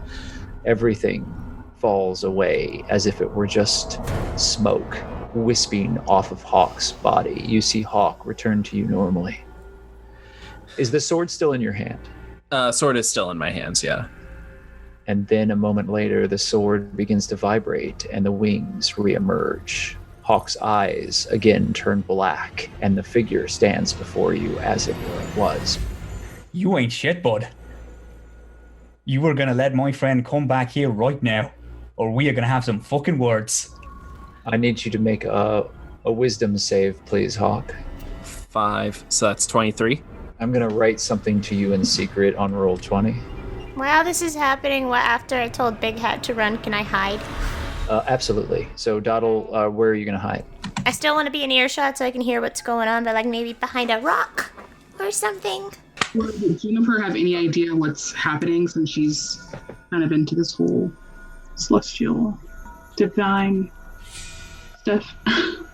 Yeah, go ahead and make a religion roll for me.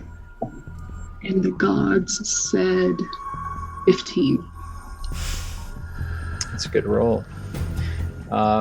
So that would tell you that this isn't the way that this is supposed to go. This isn't what's supposed to happen. Hawke has whatever this echo is that keeps reemerging or has emerged is the only... Hawke still has control, but there are elements here that feel very much like possession. Do I get any feeling from the thing possibly possessing him, like like whether it's actually of celestial nature or not? This is something else. It's not angelic, that's for sure. Okay.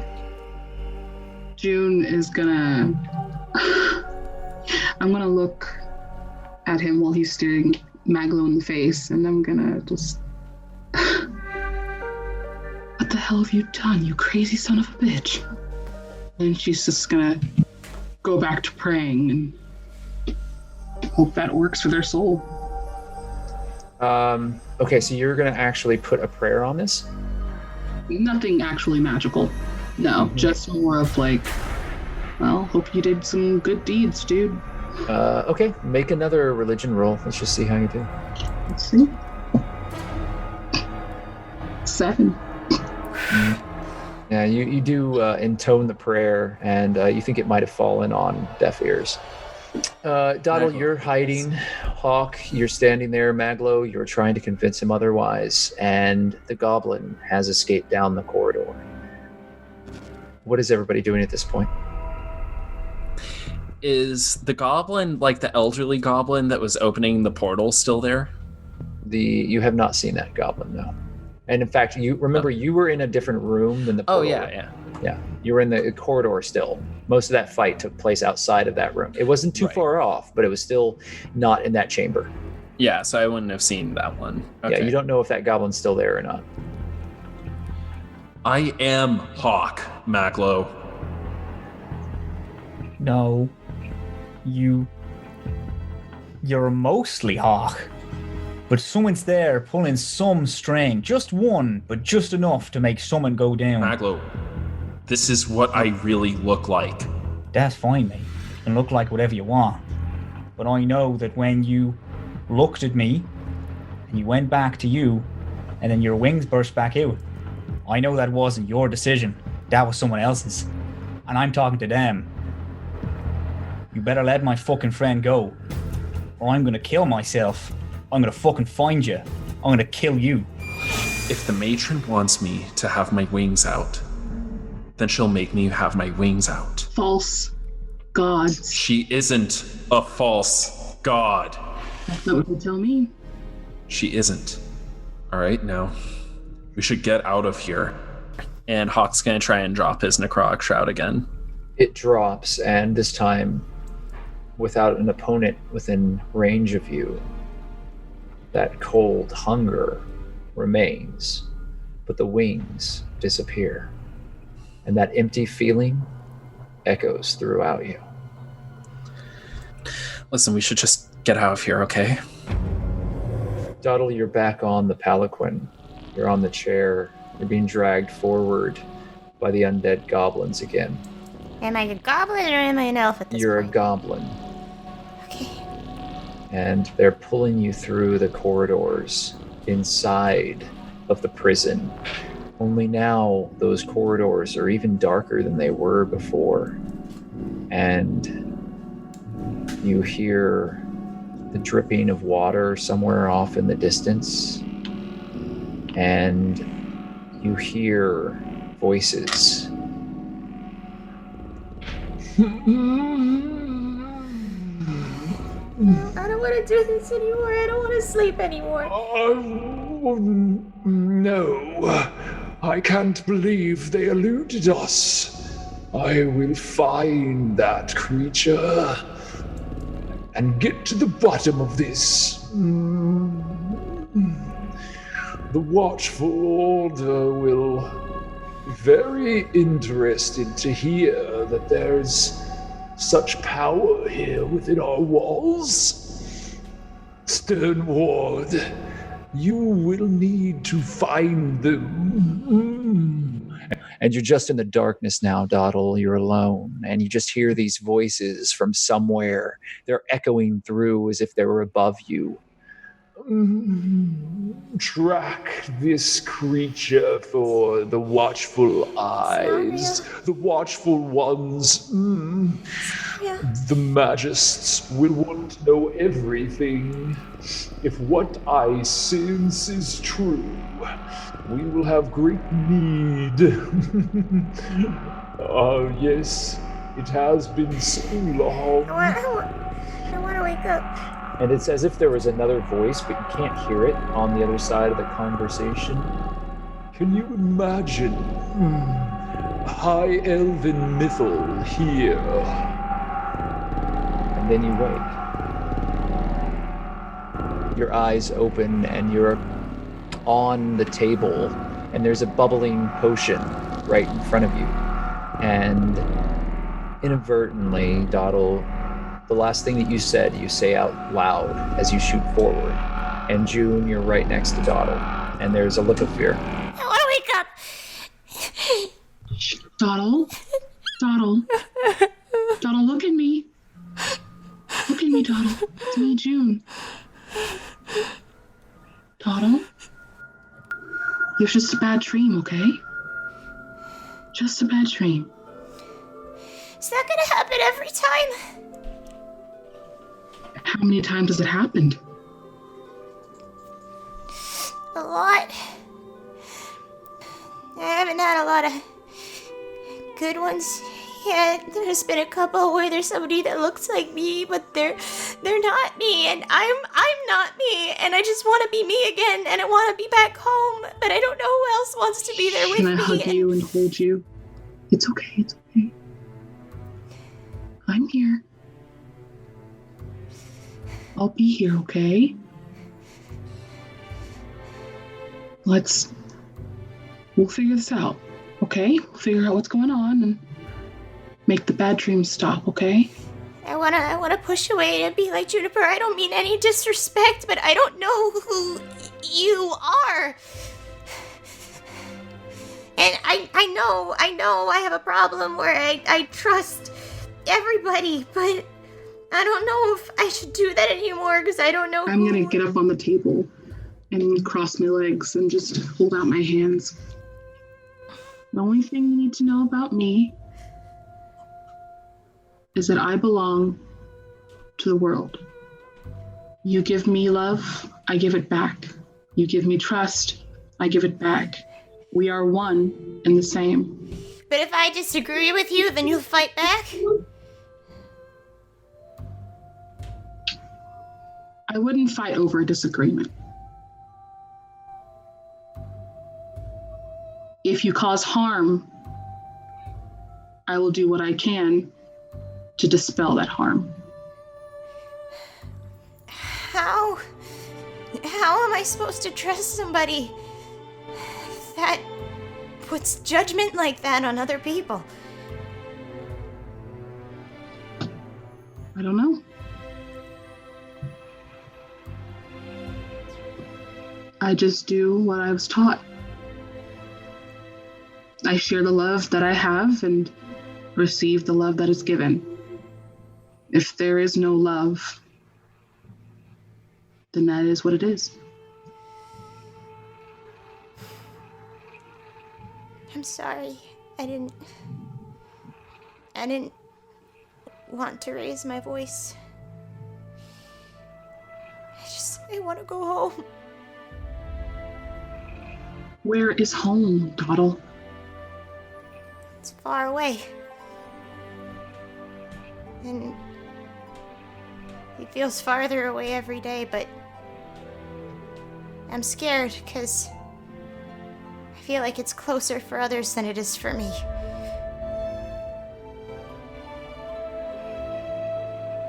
You've put a lot of trust in me.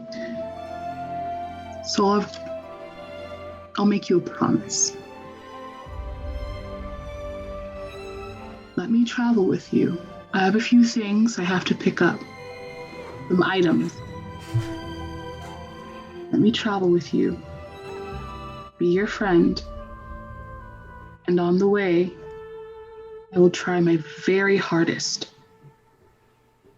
to take you home, but I might need a little help getting those items. Okay. Okay. Outside, in the streets of Waterdeep, the rain has lessened. It's still wet. The streets are muddy. A chaotic swarm of Waterdavians move back and forth upon their daily business as the afternoon begins to grow into evening. Saray, you see Maglo, flustered and walking in circles, muttering to himself in the street as you begin returning back from the broadsheet sales booth that you were just at. Your contact has given you a price, and now you need to procure a way to pay it. What would you like to do? Oh, I'm not going to pay it. Maglo. Oh, I'm going to follow Maglo. He's walking in circles.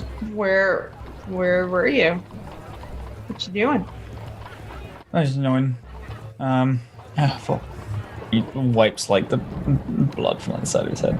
It was a fresh wound on his forehead. Did you get into a fight?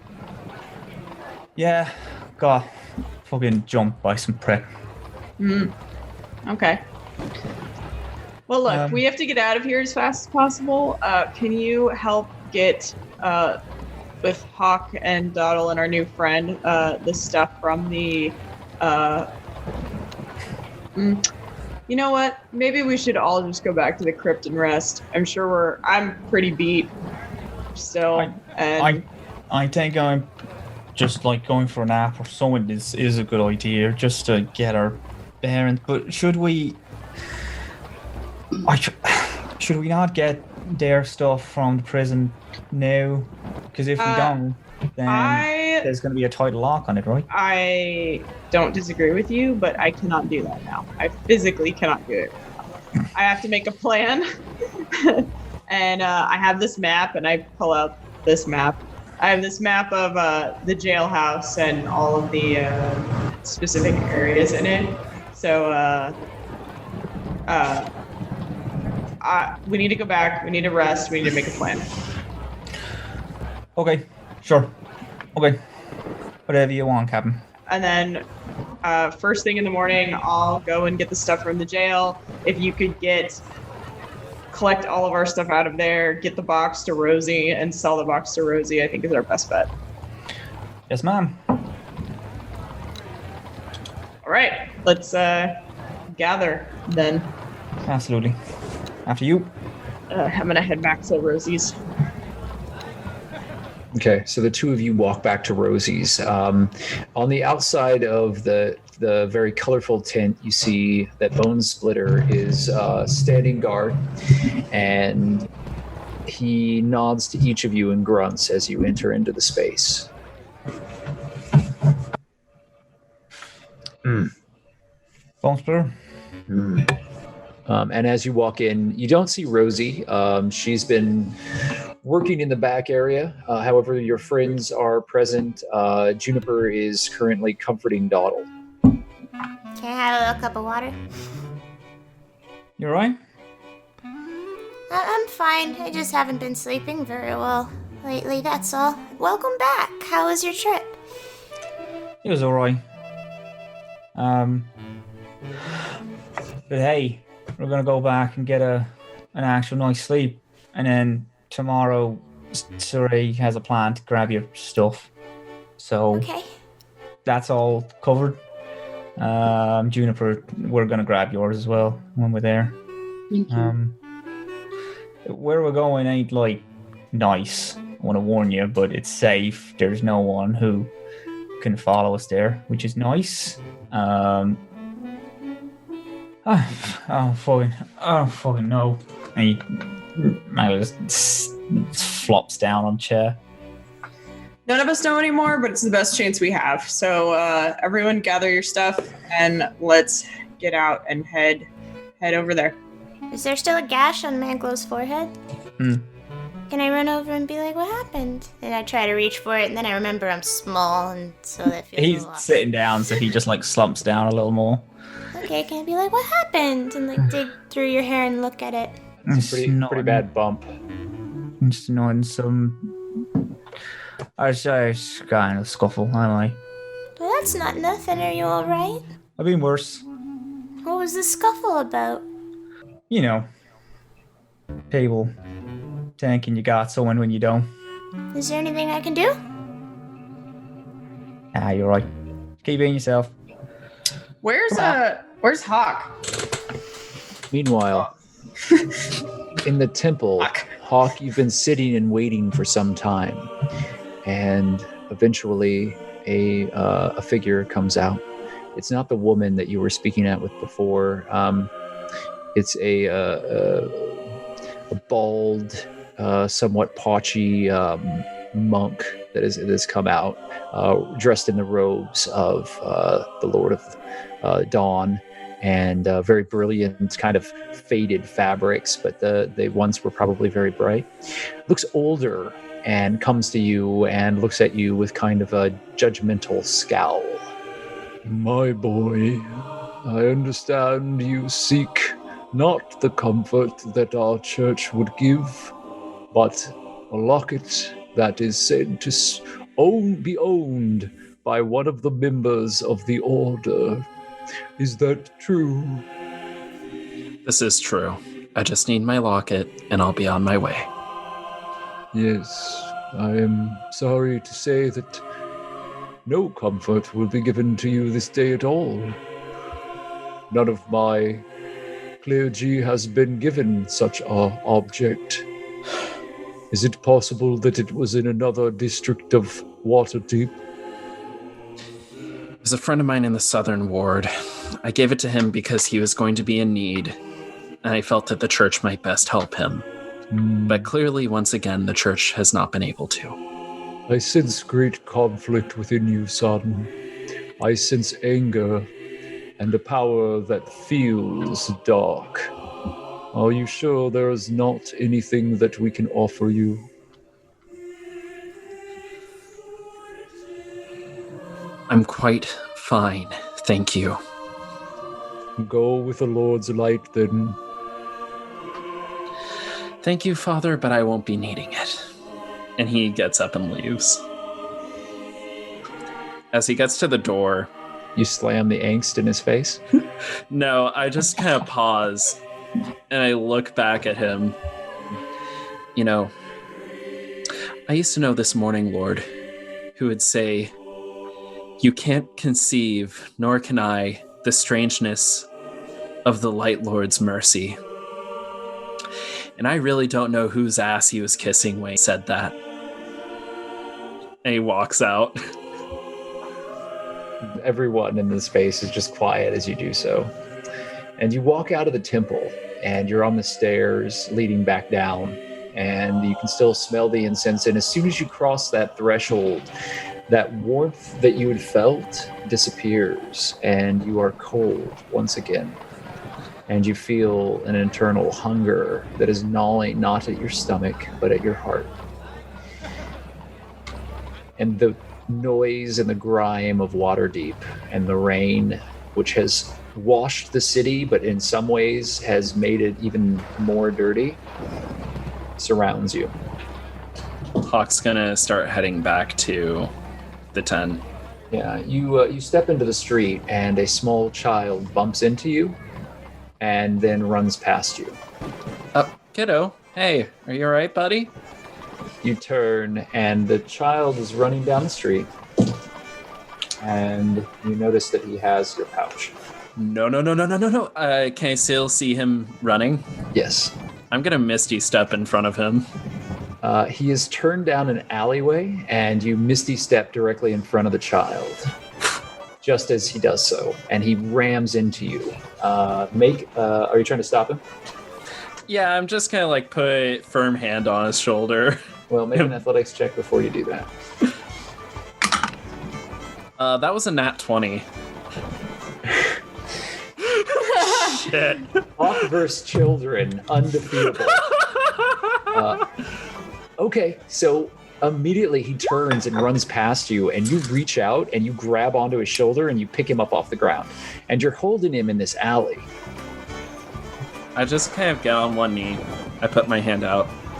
I need my pouch back, please. He puts the pouch reluctantly back into your hand, and then you hear a voice. You know, he was only doing what he was paid to do. And Phineas Fiddlescratch steps out from a corner. Phineas.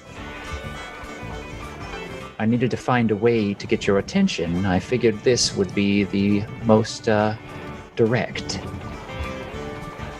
You definitely got my attention. I'm sorry I scared you, little dude.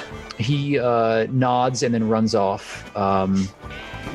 Phineas is standing before you. He is wearing much the same outfit that you saw him in last time. It's a little more ragged than it was, but he still has that colorful patchwork cloak on.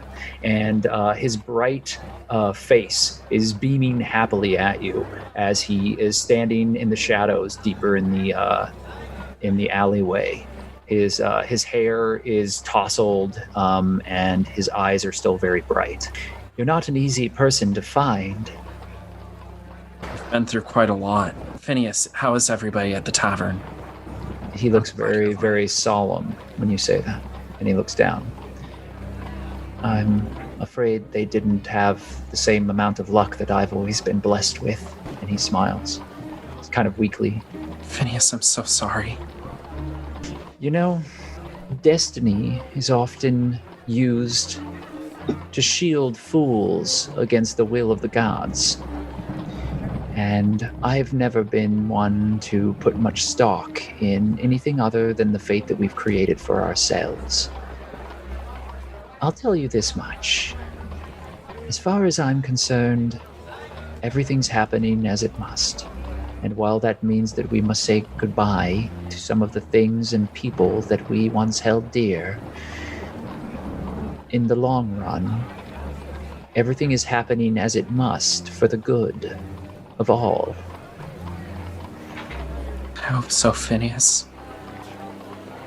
Because I don't like what I'm becoming with all this. I understand, lad. You were looking for this, I imagine. And he holds the locket out. Phineas, thank you. I just thought it would be different. I imagine all within your group thought that it would be different.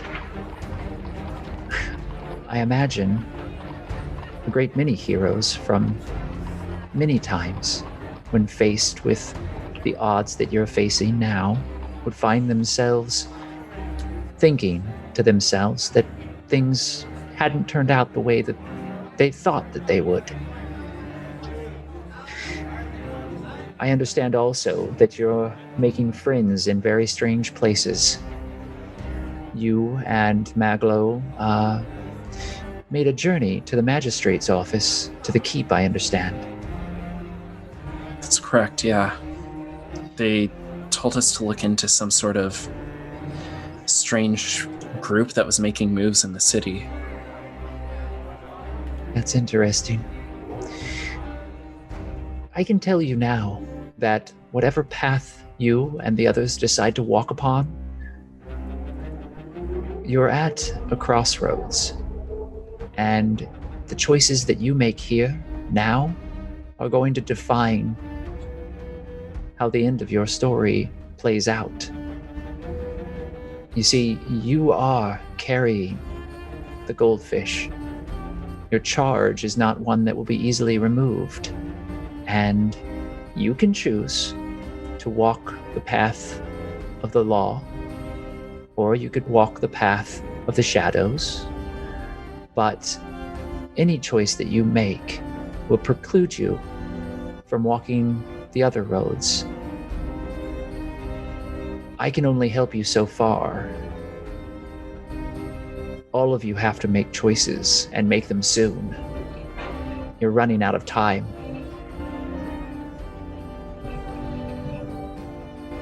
I understand. Are you going to be okay through this? I'm always okay. Call it a curse. And he winks, and he kind of turns to walk away. If you need me again, you know where to find me. And he disappears around a corner. Wait, but I don't know where to find you. Do you follow him around the corner? I try to. You turn around. Phineas, what do you mean? And he's gone. I just hold my locket and I flip it open and I look at the picture of my sister. Everything is as you had left it. I shut it closed and I head back to the tents. You head back, and it's an uneventful, quiet walk through the drizzle, and you make your way, and the first thing that you see is the colorful tent top of Glimmersparks with gems, and then you see the glowering form of the enormous half-orc, and he steps aside as you pass through. I just hold up the locket real quick for everybody. Phineas is alive. What? Oh, fuck. He gave this to me. Is the kid alive? What about everybody else? He was the only one that made it out. Or at least that's what he told me. I don't know about the kid, but there's a lot of choices we can make right now, but whatever choice we make now is going to be the one that follows us until the end. Well, we've decided that we are going to head back to the crypt, rest, get this. Tomorrow I'm going to try and get the stuff out of the jail for Doddle and our new friend here, and then we're going to leave the city.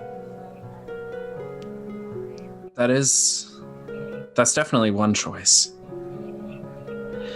I have an idea.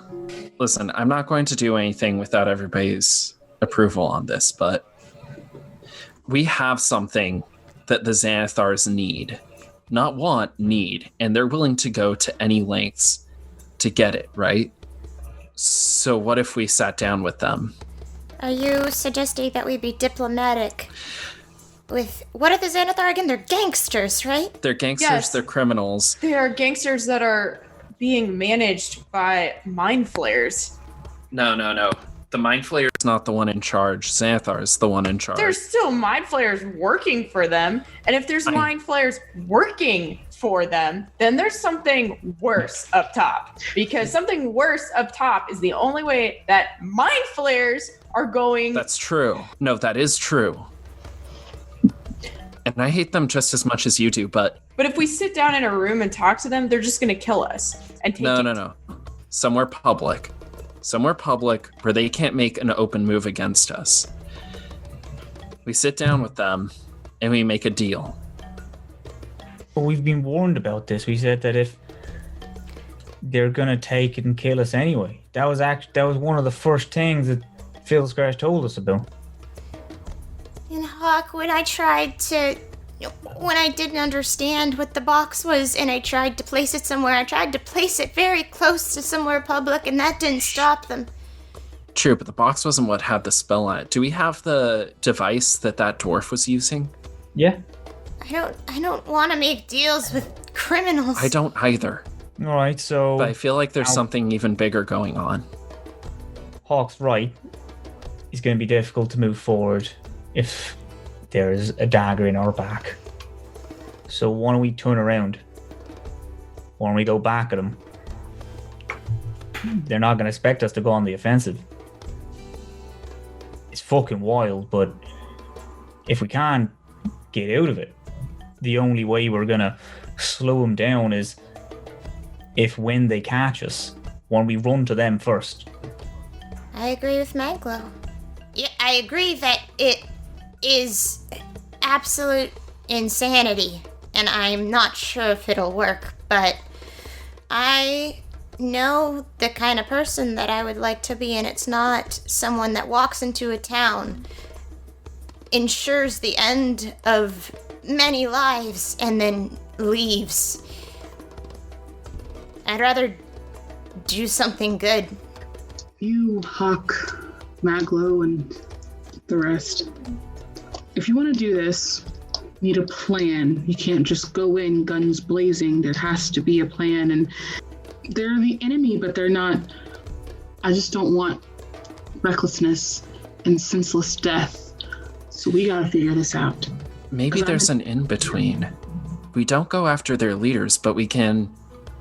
If we disrupt their business, if going after us means that they lose things, whether it's profit, whether it's their thugs, what have you, it doesn't have to be an all or nothing fight, but if we go at them bit by bit until they realize that going after us is the most unprofitable business venture they can go into, we don't have to fight the mind flayers right now. We'll die if we do. But the little guys... You're forgetting that they can track us, so we're at the disadvantage here. Even if we did try and mess up their business or their distribution of goods or their, man on the street, they still have the upper hand because they always know where we are. And this is the way that they've been treating us when they know that we have something that they need. I would hate to think of what would become of us if we were nothing but a thorn in their side. We need to figure out who's at the top and how to knock them off. And I agree that we need to start... I wish we could start at the middleman, but at the lower man, figure that out. And from there, figure out who's at the top. And if we can knock them off, it's good. But we got to figure out how to do that first. We can't just... It's a suicide. And they don't know where we are at all times. They know where the goldfish is. As well as where Doddle and Hawke are. But not us three. This is true. Let me correct you because Maglo would understand this. They do not know where the goldfish is. They know where Hawke and Doddle are. Was the little tracker thing not specifically pointing at me and the goldfish? Tracker was for the fish. The ward that was unleashed from the box when it was open, specifically, it is causing Hawke and Doddle to be tracked. And as far as you understand, they do have ways of tracking the goldfish, but it's not the spell that was unleashed when the box was open. Okay. But yes, you're corrected that they can track the goldfish, unless it's shielded. All right. No matter what, we all need to get back to the crypt first and get rest. We can talk about plans and other decisions when we wake. You're right. So I need to talk to the Gravesmaster. Gather your things so we can get out of here as soon as possible. I'm sure Rosee's wards are wearing off right about now. So gather your things and let's head out. All right.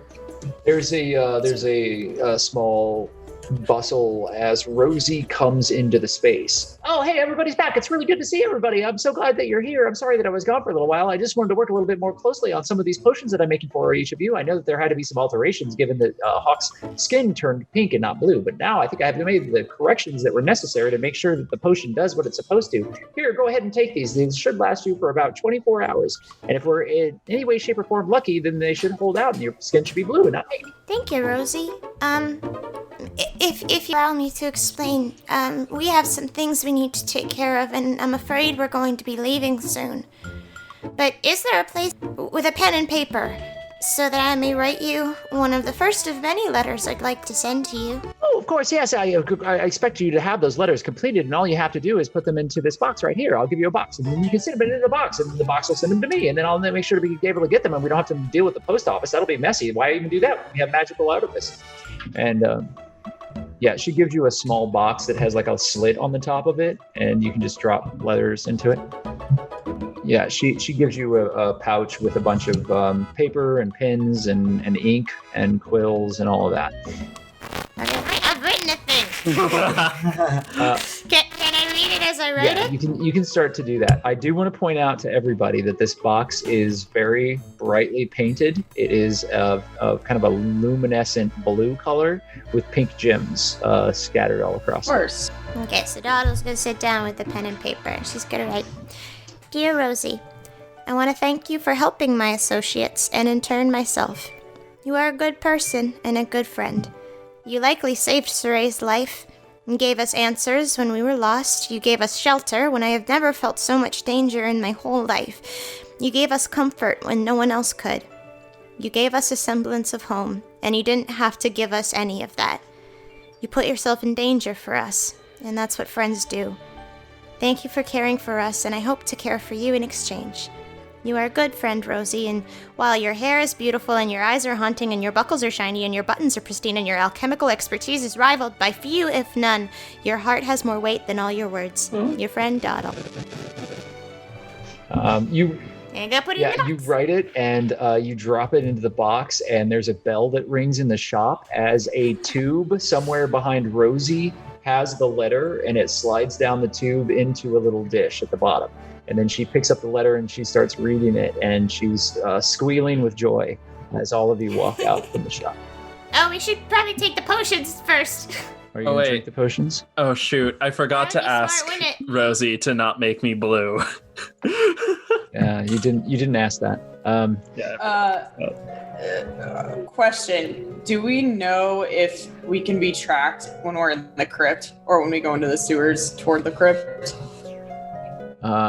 So you Do we have a sense or a feeling? Okay. Well, you assume that because Rosie's potion is blocking any sort of divination upon the individuals that it's tracking, that you're fine. The potions do not, as you've already proven, don't protect the goldfish or prevent the goldfish from being tracked. Right. So, there's that. All right. Yeah, we need those potions. Thank you, Rosee. Oh, thank you. Hi, Rosee. By chance, I just realized something, but if these potions are made to not track us, I'd stand out pretty hard if I looked blue. Would it be possible to have some sort of other potion that can make me look like I have a normal skin tone? Maybe I completely understand. I understand. No. You didn't ask before, and I already made the potion. So this one's definitely going to make you blue. But in the future, when I make you any other potions, I can definitely try to do that. By the way, this is a beautifully written letter, Doddle, and I'm really impressed and touched. And I find that your penmanship is very interesting. This has a certain slant to it that reminds me of certain Elvish writing that I haven't seen in quite some time. Oh, thank you. That means a lot to me, Rosee. I'm very glad that my words have made you feel joy, and I hope to continue this trend. I'm something of an expert when it comes to calligraphy, and I wonder where you exactly learned how to write this way. It certainly doesn't seem like any sort of writing that a goblin would know, or how they would know how to do that, or where they would probably learn how to do the slant this way. A goblin didn't teach me how to write, Rosee. An elf did. She looks fascinated. I mean, actually, Hawke, if you're blue, that means, or, any other color, presuming that these potions are just going to constantly be changing your skin color, you're actually probably going to be harder to recognize. I'm just saying. That's true. I probably look like one of those, what are they called? Genasi. What? I don't know what they are, but they tend to be either blue or red or sad. I don't know about them. People who are kind of made with elements and stuff. So, Where are they from? They're fayish creatures, so they come from many different planes. What does their hair look like? Their hair can look like the elements themselves. You have fire and ash, it's like fire. You got water. It's a bit like water. It's great. They're beautiful people. Yeah, it's cool. Do they have any sort of powers, or? I'm sorry, I got sidetracked. I'll be quiet now. So, who do Doddle and Hawke? Do you take your potions? Hawke takes his potion, right? Go ahead and make a Constitution check here. Oh my god! It's 15 plus. That's a 17. Okay. That's 10. Okay. So neither of you feel anything other than this wave of euphoria that washes across you, and then this tickly, bubbly feeling in the back of your neck, and you feel lightheaded for a brief moment, and then you regain your senses as Hawke, your skin turns blue. Oh my! Wait, nobody else's skin turns any color? Doddle's skin doesn't change. Doddle, you don't get to change. Aw. Maybe you can't see it through all the green. You have a point there. And you're walking out at this point, or have you already walked out? Let's walk out now. Okay. Thank you, Rosee, for all that you've done for us, and I hope to cross paths with you again soon in the future. She's got her nose deep in your letter, and she's rereading it. She doesn't even look up, and she waves goodbye. See you soon. We'll talk soon, but don't forget the other letters, and you know how to send them now, so it'll be a lot easier. And Saray, this includes you too, and also Piper, and also Hawke, and also Maglo. Everybody better. Also, who's Piper? Piper. Dude. I was reading off of I just looked up and it said Piper, and I was stream of consciousness speaking as a gnome is not always accurate. All of you walk out, and you step into the streets of Waterdeep, and the rain has almost completely subsided, and everything is still very wet, and it's dark out.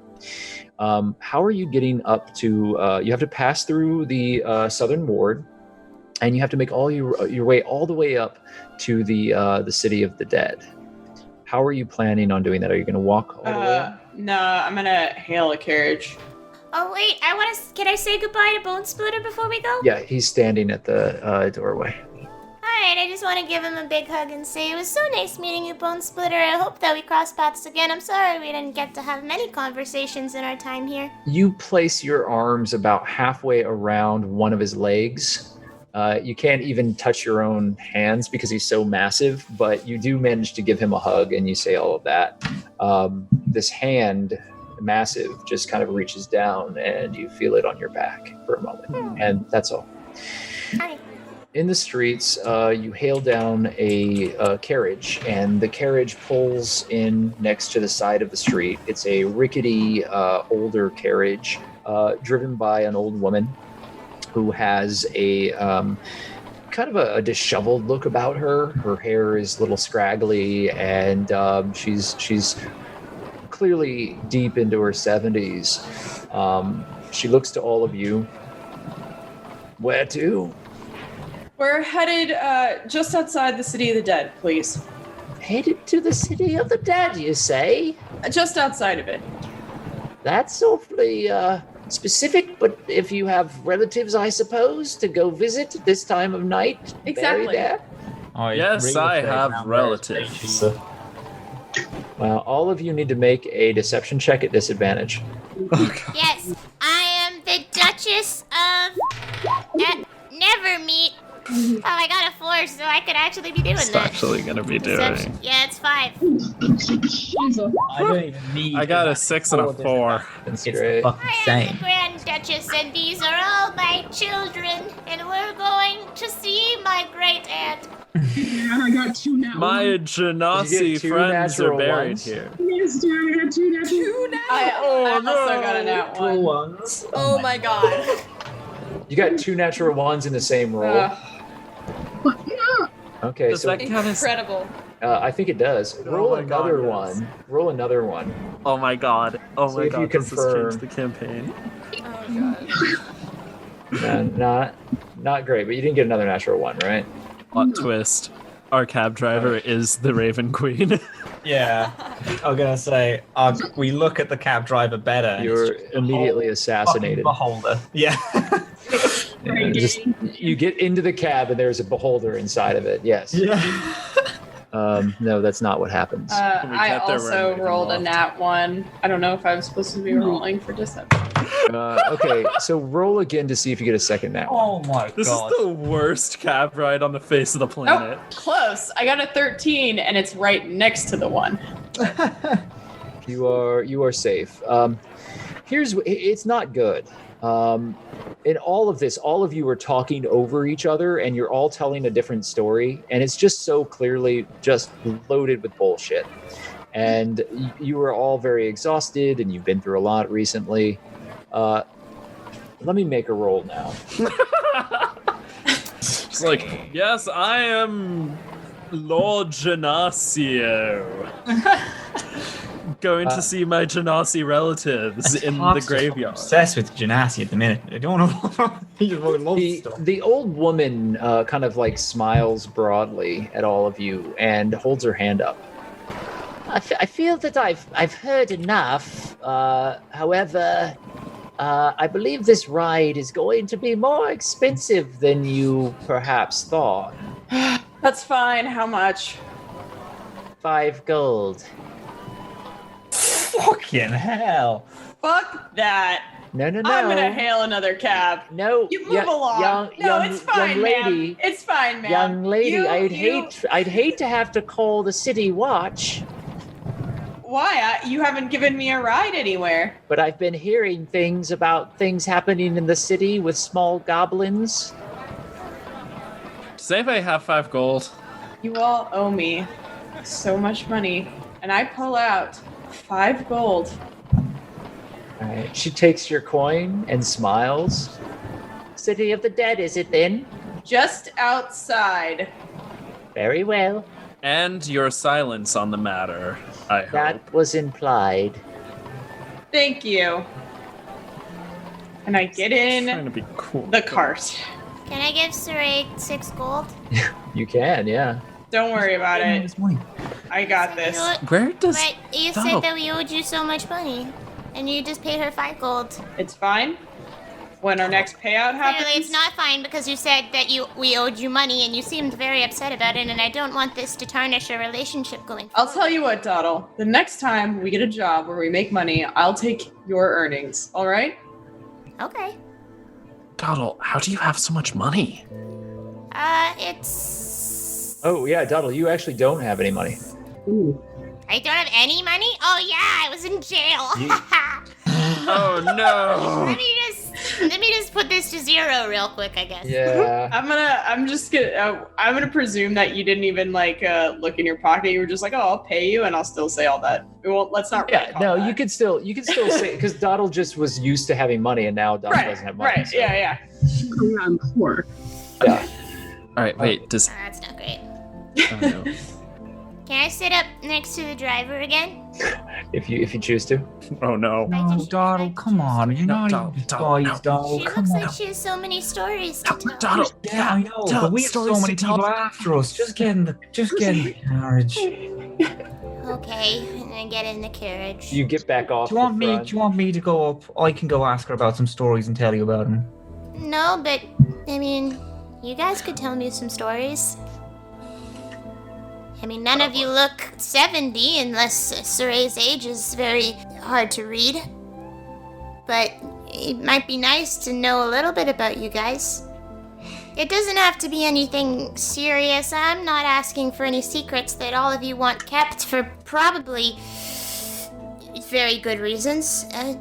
Just tell me about your first kiss, or if you, took some candy from a general store at some point, just something. Do you want to know how I got the tremor? It's not a sad story. It's just a story of me being a dumb idiot boy. All right. Right. So, my sister Willow, and I, we were at uni. We didn't go to a formal uni. She went to uni. I was at her uni, and. She made all these big plans. We were studying Teo and how to get there. And she had this one stupid idea of she thought that she could recreate a potion of flying, because it'll be fun. Fuck it, we're young. Let's go flying around the uni. And I read. I don't know Teo in Elvish. I'm much more accustomed to normal Elvish, and I read a thing as 2 sprigs of elderflower, and I was like, it's pretty normal, 2 sprigs of elderflower. So I was prepping everything, and then Willow looked at it and was like, oh, I'm pretty sure that's not 2 sprigs of elderflower. I'm pretty sure that's 2 sprigs of this old root that's only available in old Elvish places. It's a herb they use for it's called willow bark. It's a thing that's made for flavorings and stuff.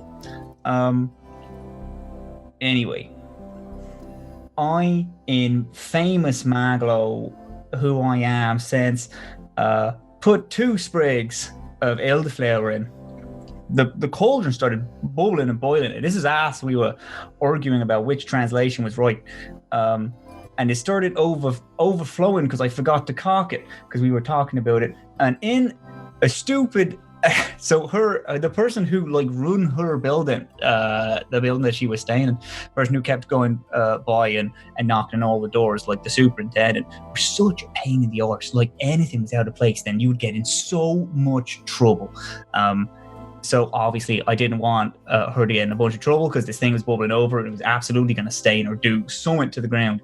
So I put my whole hand over the pot as it was boiling, and it turned out to be a quite lethal acid, and it really, really fucked up my whole hand to the point where now I have a tremor. I can't, like, it killed a bunch of nerves in my hand. I can't really feel much in it anymore. Didn't scar. It scarred like quite a lot here, but I had to hold it until the bubbling went down so that we wouldn't get in trouble with the superintendent, which did still happen. Because apparently the superintendent didn't like the smell of burning charred skin going through the whole hall, which I guess is fair. But there you go. It's nothing much. That's a stupid story of how I got my dumbass tremor. I don't think that's stupid at all. I think that's a story of bravery and heroism because you didn't want your sister to get in trouble. You must have cared about her a lot. I wouldn't call it brave, but nah. She's a good lady. I think, did the acid scare you? Oh, it was fucking horrifying. And yeah, But you kept your hand on the pot. Well, you gotta really... Okay, here's the thing. The only reason that I'm the smartest person alive is because she is no longer with us. She was the smartest person alive, and I know that because even though with all my intelligence I was able to figure out so much about this potion, and I knew that if I put my hand on it that it wouldn't boil over, she was the only person to be yell at me, take your fucking hand off the pot. And that's how I know that she's way smarter than I would ever be. Ever. Did you ever end up making that potion of flying later on? I did. I'm not super sure on the real, like, the proper specifics of it. But if it's one of 6 things, and I don't know what it is. Maglo, if you don't mind me asking, what did she look like? Well, she looked actually a lot like me. We're not that far apart. We're only about a year or 2. She had... Well, then, when we were alive, it was rarely like a month when she didn't change her haircut. But last time we saw her, she was like she had like this really bushy shoulder-length hair, like you couldn't put a comb through it because it would have absolutely snapped.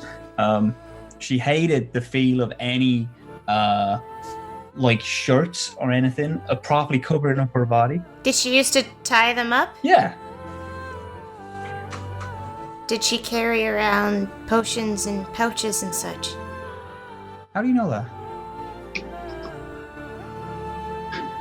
It was just a guess. You said that she was a lot like you, right? How do you know that? I don't know.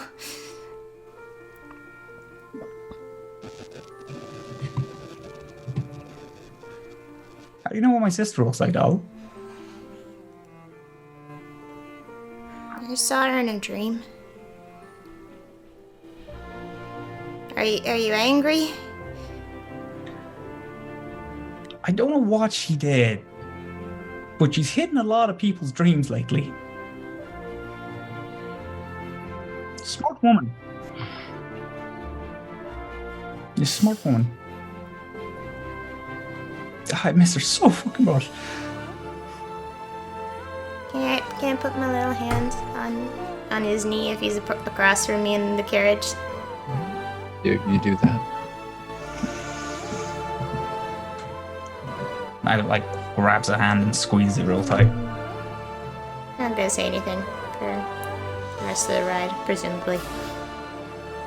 It's quiet, and the carriage, rickety as it is, rocks very quietly as it moves through the streets of Waterdeep. All the way through the southern ward, deeper into the city. And it comes to a stop on the outside of the City of the Dead, a massive mausoleum graveyard that sprawls the size of an entire district where the dead are put to rest within this enormous city.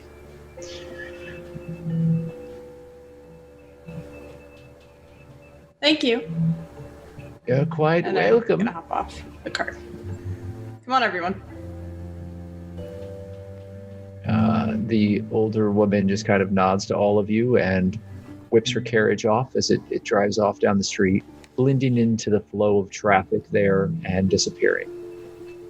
Everyone is standing on the corner, and these iron gates lie before you. They stretch out to the south and the north, and a number of streets start to divert around the side.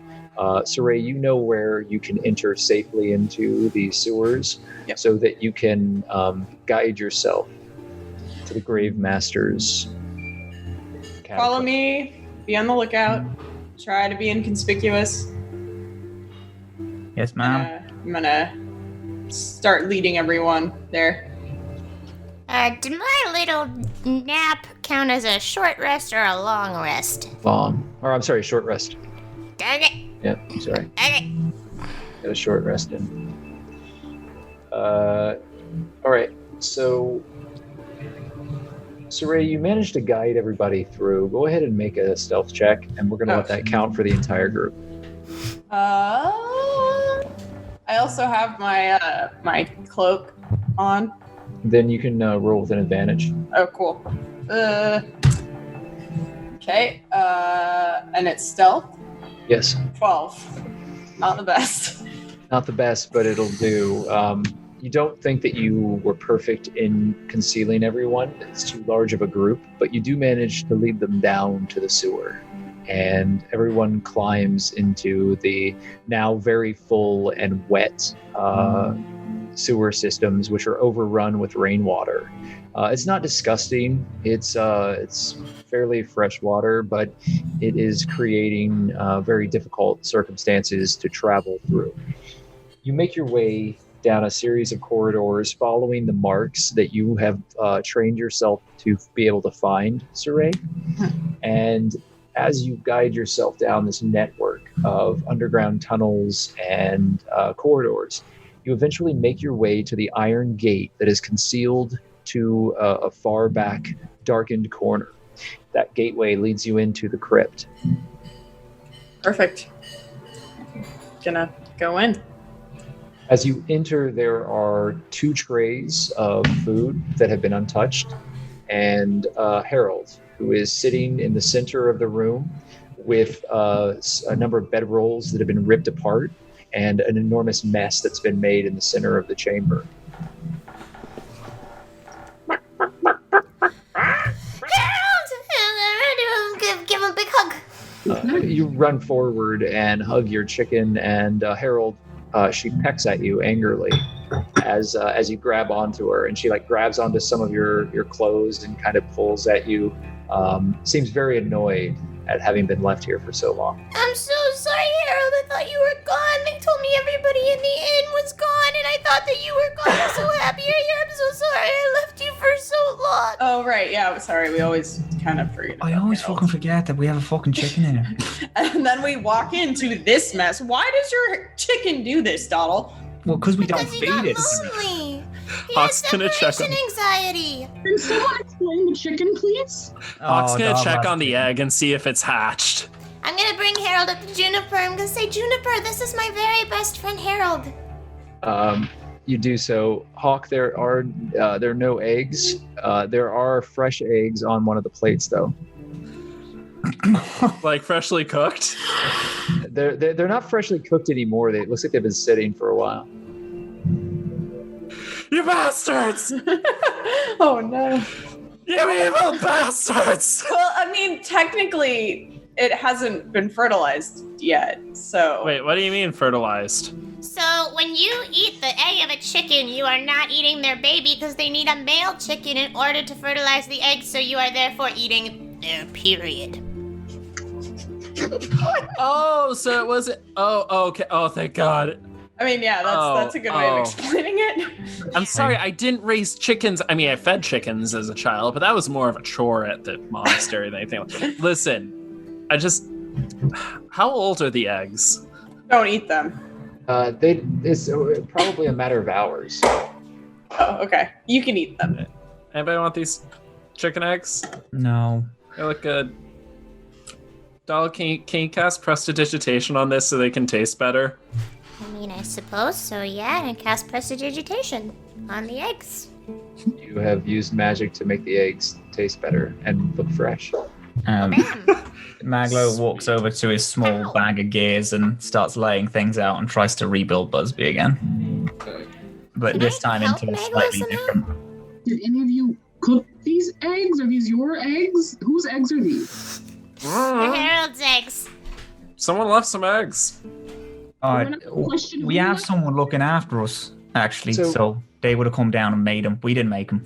Maglo, you have within your pouch the parts that were given to you when you were at the shop. Can I sit down and try to help Maglo? Rickle Farfeather gave you a small kit to take with you when you had gone into the shop, desperately seeking for aid. You have that kit with you now. It isn't what you had hoped for. You wanted one of the bigger sets, but he has, on credit, given you a kit that you might be able to use to repair and upgrade Busby. That's perfect. That's fine.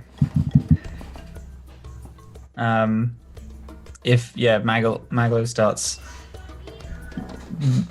putting stuff together after pulling everything out. And if Doddle goes and sits next to him, he's gonna do you want to learn how to build a robot? I mean, I'm not sure what use that information has to me. I was just hoping to, you could be like, wrench, and then I'd hand you the wrench kind of role in this project of yours.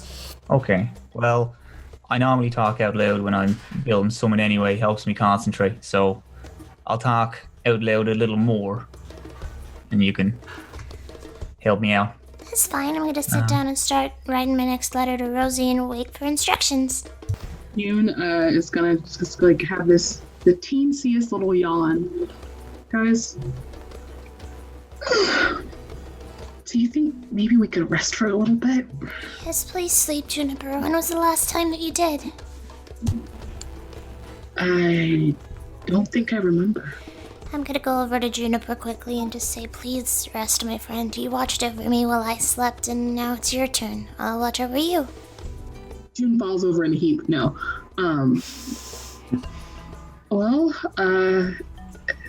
Is there any way for me to sleep, or should I just... In the crypt, you are in a crypt, by the way. There are the bodies... Yeah, a crypt, as in where the dead are kept. There are a number of inset stone panels that have very old desiccated corpses set within them. It doesn't smell. They're mummified at this point, but there are probably about 16 to 17 bodies in the space. And in the center of the room is a small fire pit that has been constructed, and a number of pieces of furniture that have been placed around, a table, a few chairs, and a number of bedrolls that have been laid out to make a makeshift camp. There's a spiral stone staircase that leads up to a metal grate, a gate, that is at the very top of the stairs.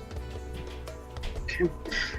June goes over to those little cots, and she doesn't want to be rude, so she takes off the robe that was given to her and lays it on the floor and lays down for sleep. I'm gonna say, excuse me, Maglo. I'm just going to make sure that Juniper's comfortable, and then I'll be back to assist you. That's all right. I got some stuff for my bed. I probably won't be using it. Feel free to give it to her. Okay, I'm gonna go over to the fire and I'm gonna try and light it with my magic powers. You do so. With a spark of Right. magic, the fire ignites. Okay, and I'm not gonna take Maglo's things. I know that he's just being stubborn and he needs them as much as any other living, breathing, sentient being. And I'm gonna go back and help Maglo. You do so, and after a few hours of resting, a sound from above kind of brings everyone to awareness of the space as the gate and keys are heard above, and the figure of Besmit appears. She is twisted. She has her robes around her and her furs, which are keeping her warm. But underneath the hood of this cloak, you can see her face and the scaled, scarred visage of the figure underneath. Her large eye kind of moves across all of you curiously, and she silently moves about, picking up the trays and putting a new one down. I'm gonna look to my friends to make sure that this is not a danger to us, to see recognition in their face. She's fine. Alright, I'm gonna go up to her and be like, excuse me, it's a pleasure to meet you. My name's Doddle. The figure looks to you. You can see that one eye is completely scarred over. You're not sure that she has a second eye, but the first eye is very large and it's bright blue and watery. And her face is twisted and contorted in a strange way. And she looks at you and looks down at you, nods quickly, and then turns and keeps moving.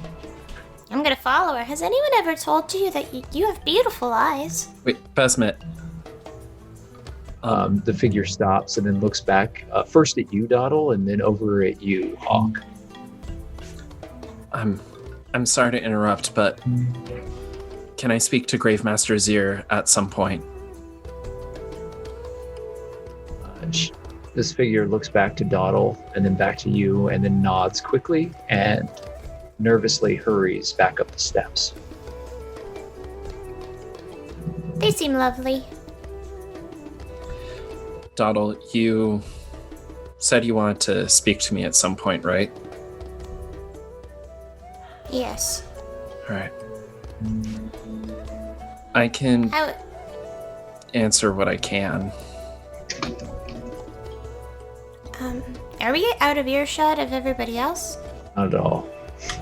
Okay. Is there some place perhaps quieter we could go, Hawke? Go into the sewer.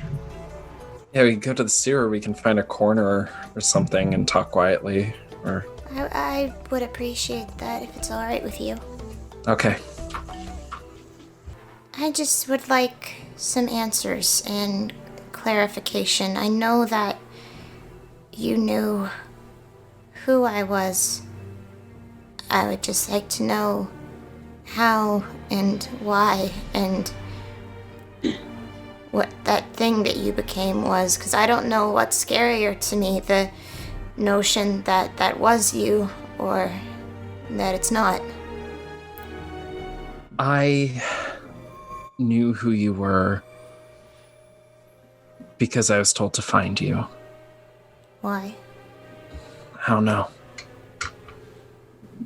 I used to look a lot different than I do now. A lot different. And some really bad things happened to me that made me like this. Some of them were choices I made. I'm not going to shy away from that.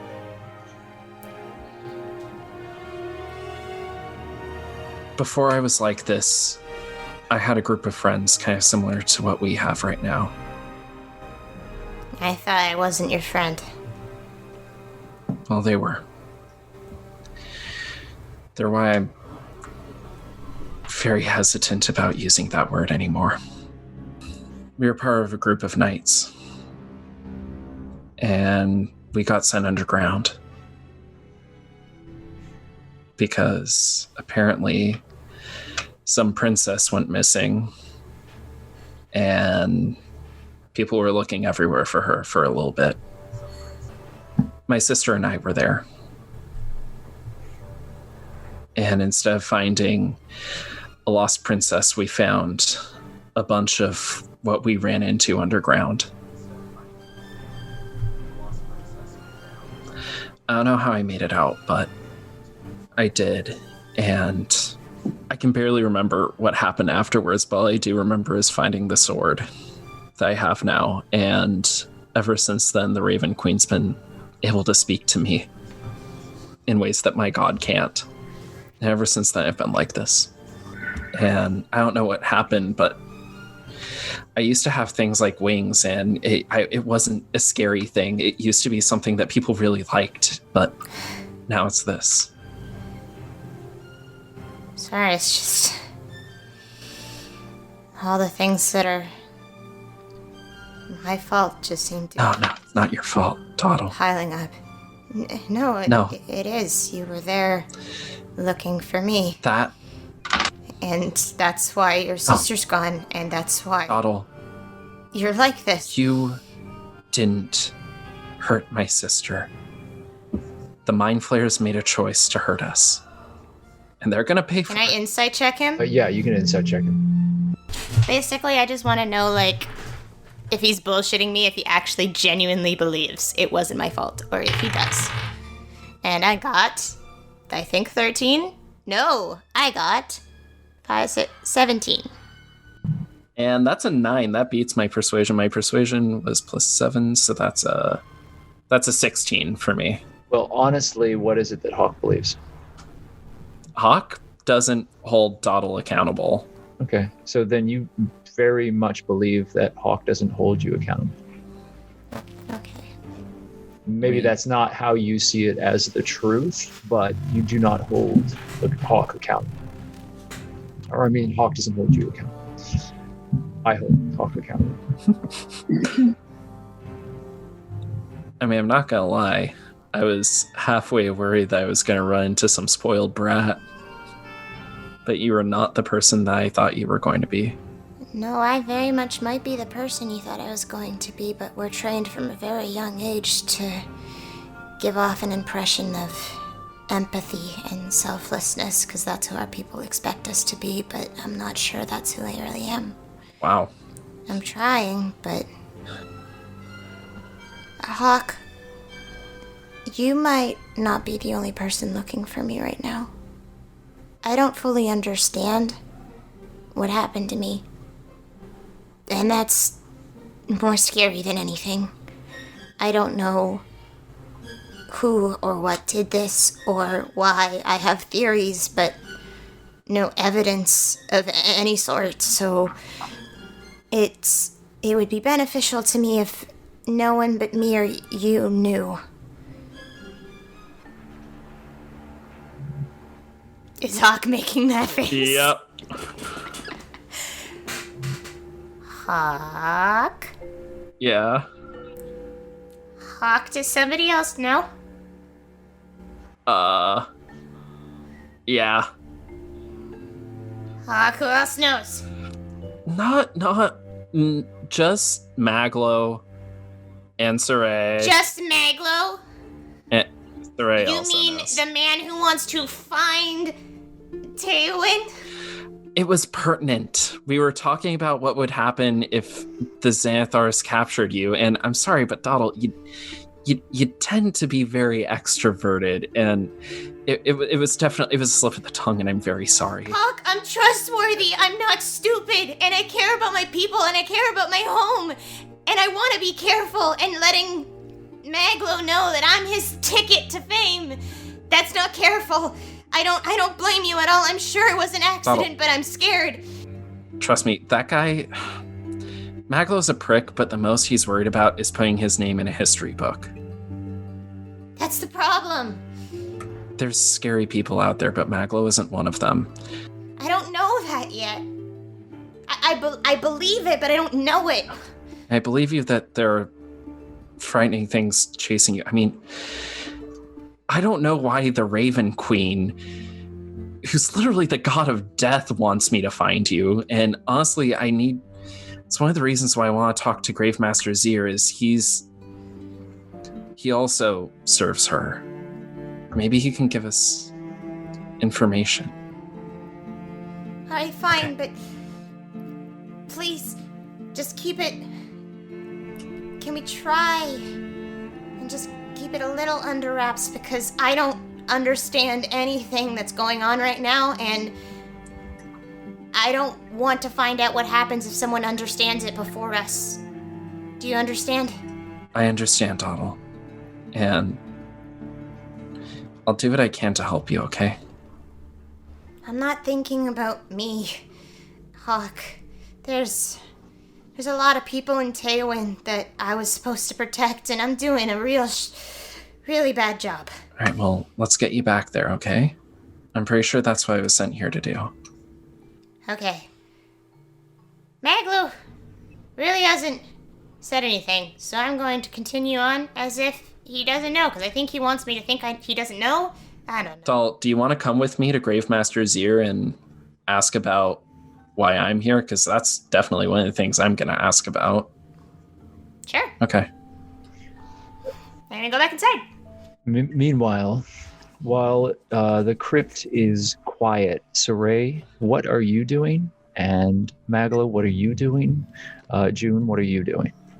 As soon as I got in here and it was established that we're safe, the crypt keeper came in and out. Gravesmaster, you've called him the crypt keeper, but it's a little bit. He does look like the crypt keeper. I mean, yes.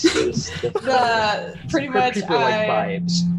I pretty much just went to my cot and just passed out because I am tired and horrible and tired. So next to your cot are the 2 treasure chests that you have carried throughout the city. 2? Wouldn't I get a second one? Oh, I'm sorry. There's just the one because. No, I mean, if you want to give me 2, I will. It's the same amount. It's a special treasure chest that multiplies. No, it's there is the one treasure chest. There were originally 2 boxes. One was destroyed that had the goldfish inside of it. That's what I was thinking of. There's the one treasure chest that has all of the spell components and the alchemical components within it. Yeah. So that is next to your cot. And you quickly fall asleep. June, what are you up to? June, after waking up, I think I'm gonna go ahead and pray to Sylvanas and ask if he can guide me on my next step. Okay, are you casting anything, or is this just a prayer action? Prayer action. Okay, go ahead and roll religion. 20, not natural. Okay, so a dirty 20. You find great comfort in your prayer, and even though you do not feel directly guided, you feel safe here, even though you are surrounded by the dead and there is uncertainty everywhere, having just traveled through a sewer to get to the safe house. You know that this place is safe for as long as you choose to remain here. Okay. It's intuitive. Maglo, I need you to make 3 Arcana checks. You can do so with advantage. First one. Alright. Arcana, that's fine, that's 16. There you go, that's 16 plus 7, so that's 23. Excellent. Okay, third one is 19. You're going to end up working for the rest of the night. Everyone else is going to be able I'm to so take sorry, one. but a very small tangent. I know that Doddle and Hawke left, but they were yelling at one point, and it's very quiet here. Yes. Could Maglo hear what they were talking about? I'll make you a perception check. Okay, so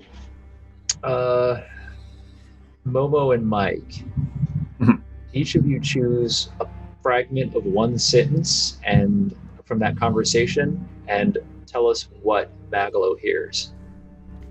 Mike, you want to pick something for me? Didn't tell them, right? Hawke, off note. Okay. And then what of your part of the conversation do you say, Mike? Wants to be in history books. About is putting his name in a history book. Those are the two things that you hear then, Maglo, very clearly. The rest of it's just garbled, and you think you hear things. Go ahead and make an insight check. If you get a natural 1 at this point, it could go really bad for all of us. I do not. I get a 2. Oh my god. So, you've Together with inferred, insight, that's a 5. So. you've inferred that this entire conversation is about you. Yeah. It could have been worse, but it wasn't. But it's pretty bad though. So yeah, you definitely think that whole conversation was about you. You picked up those 2 little bits. You're still working. I'm gonna have you make a final Arcana check, and now you're gonna do it at disadvantage because you're distracted. Oh no! I helped kill Busby again. That's fine. But it's 21. Oh my god. So even though you're distracted and muttering to yourself, you spend the better part of the night working on this. That does preclude you from taking a long rest right away. You can get a short rest in before, if the rest of the group decides to leave the space. When I come back in, can I just sit right back down beside him again You certainly may. while he's working? Because I'm not sleeping. That shit sucks. Yeah, so you can sit next to him. Make me 3 Constitution checks, Doddle. Yeah. Me? You've already gotten a good amount of sleep today, so 3 of them? with an advantage. With an advantage. That's so many rolls. Just give me a second here. All right, so that's 12. That's 15. So you have a 14 and a 15, and now make a second set of rolls with an advantage. Shut up, Siri. 17 and 50. So 17. 17, 15, and the 2. 14. Even that he makes it. So that was a skill challenge, and what that did was we were seeing how well you would be able to stay awake for the entire time. You stay awake the entire Oh, time. no. No problem. Just writing my letter to Yeah, Rosie. you continue to write. Saray, you're asleep. Ashley, I'm sorry, June. June, you're, I apologize. June, you managed to pray and you feel comforted by the space. Maglo, you get a good amount of work done. Hawke, you come back in, and there is no sound or sign of the Gravesmaster that night. Hawke is gonna put his sword on the ground and just kind of close his eyes and open himself up in prayer to the Raven Queen. Okay, go ahead and make a religion roll. Oh, damn. That was 19 plus 1, so that's a dirty 20. Yeah, you obviously feel her presence in this place, and that coldness kind of fills back in the void. You feel hunger again, and that hunger you in your prayer becomes focused, and it feels as if you're honing the edge of a blade, preparing it to strike with it. So your prayer is very successful. Would anyone care to hear the letter I've written to Rosie that I'm gonna put in the box upon sunrise? Yeah. Once I finished. Oh yes, I'm sorry. Yeah, I should probably write mine. Tinker. Do you eventually go to sleep, Hawke? Hawke's gonna write a quick letter to Rosie and fall asleep.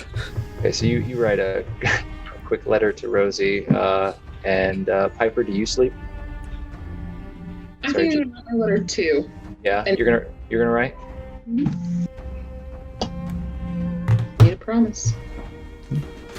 So everybody in the crypt, with the exception of Saray, who's sleeping soundly, Harold is also sleeping, is writing furiously, except for Maglo. And Maglo, you continue to work furiously with the tools that you have before you.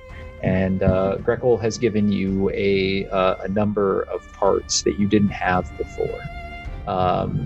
It is expanding the size of the construct, and you are creating something larger from the part that you were working with before. And there is a lot of work that has gone into it over the course of the night, but finally you put the final pieces of it together, and you have but to put the small yellow gem into the seat of the main power coupler for the device to be able to hopefully ignite Busby and bring it back online.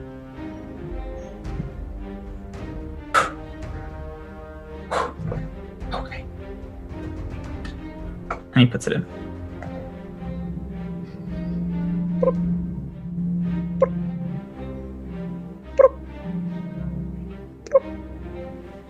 And then the brass construct unfurls, spreads its wings, and a small songbird flies up onto your shoulder, hopping. Cocks one head. It now has bird-like legs. It looks like a small metal blue jay. Is that still Bugsby? Still Bugsby. The yellow eyes on the bird, there's a central gem in the chest that's yellow, and the eyes are also yellow.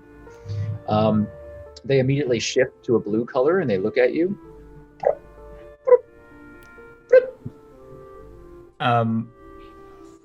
The Busby immediately has to flutter away as soon as it turns blue and shifts color in any way. Maglo's like, fuck yes, and then like stands up immediately and he's like, fuck yes, fuck. I fucking knew I could do it. The bird takes flight and lands on a crypt a little further away, and looks to you now. There was a bit of red that flashes in the gem, and then it shifts back over to the blue, and then to the yellow. Fuck. Come here. And it hops kind of confused, looking at you, its head cocks. Jumps onto your shoulder again. And it moves in close to your neck, and it nuzzles you with its head. And Maglo, like, as softly as he can, rests his head on the top of Busby as well. Oh, thank fuck. I'm just smiling. Well done. Thank you.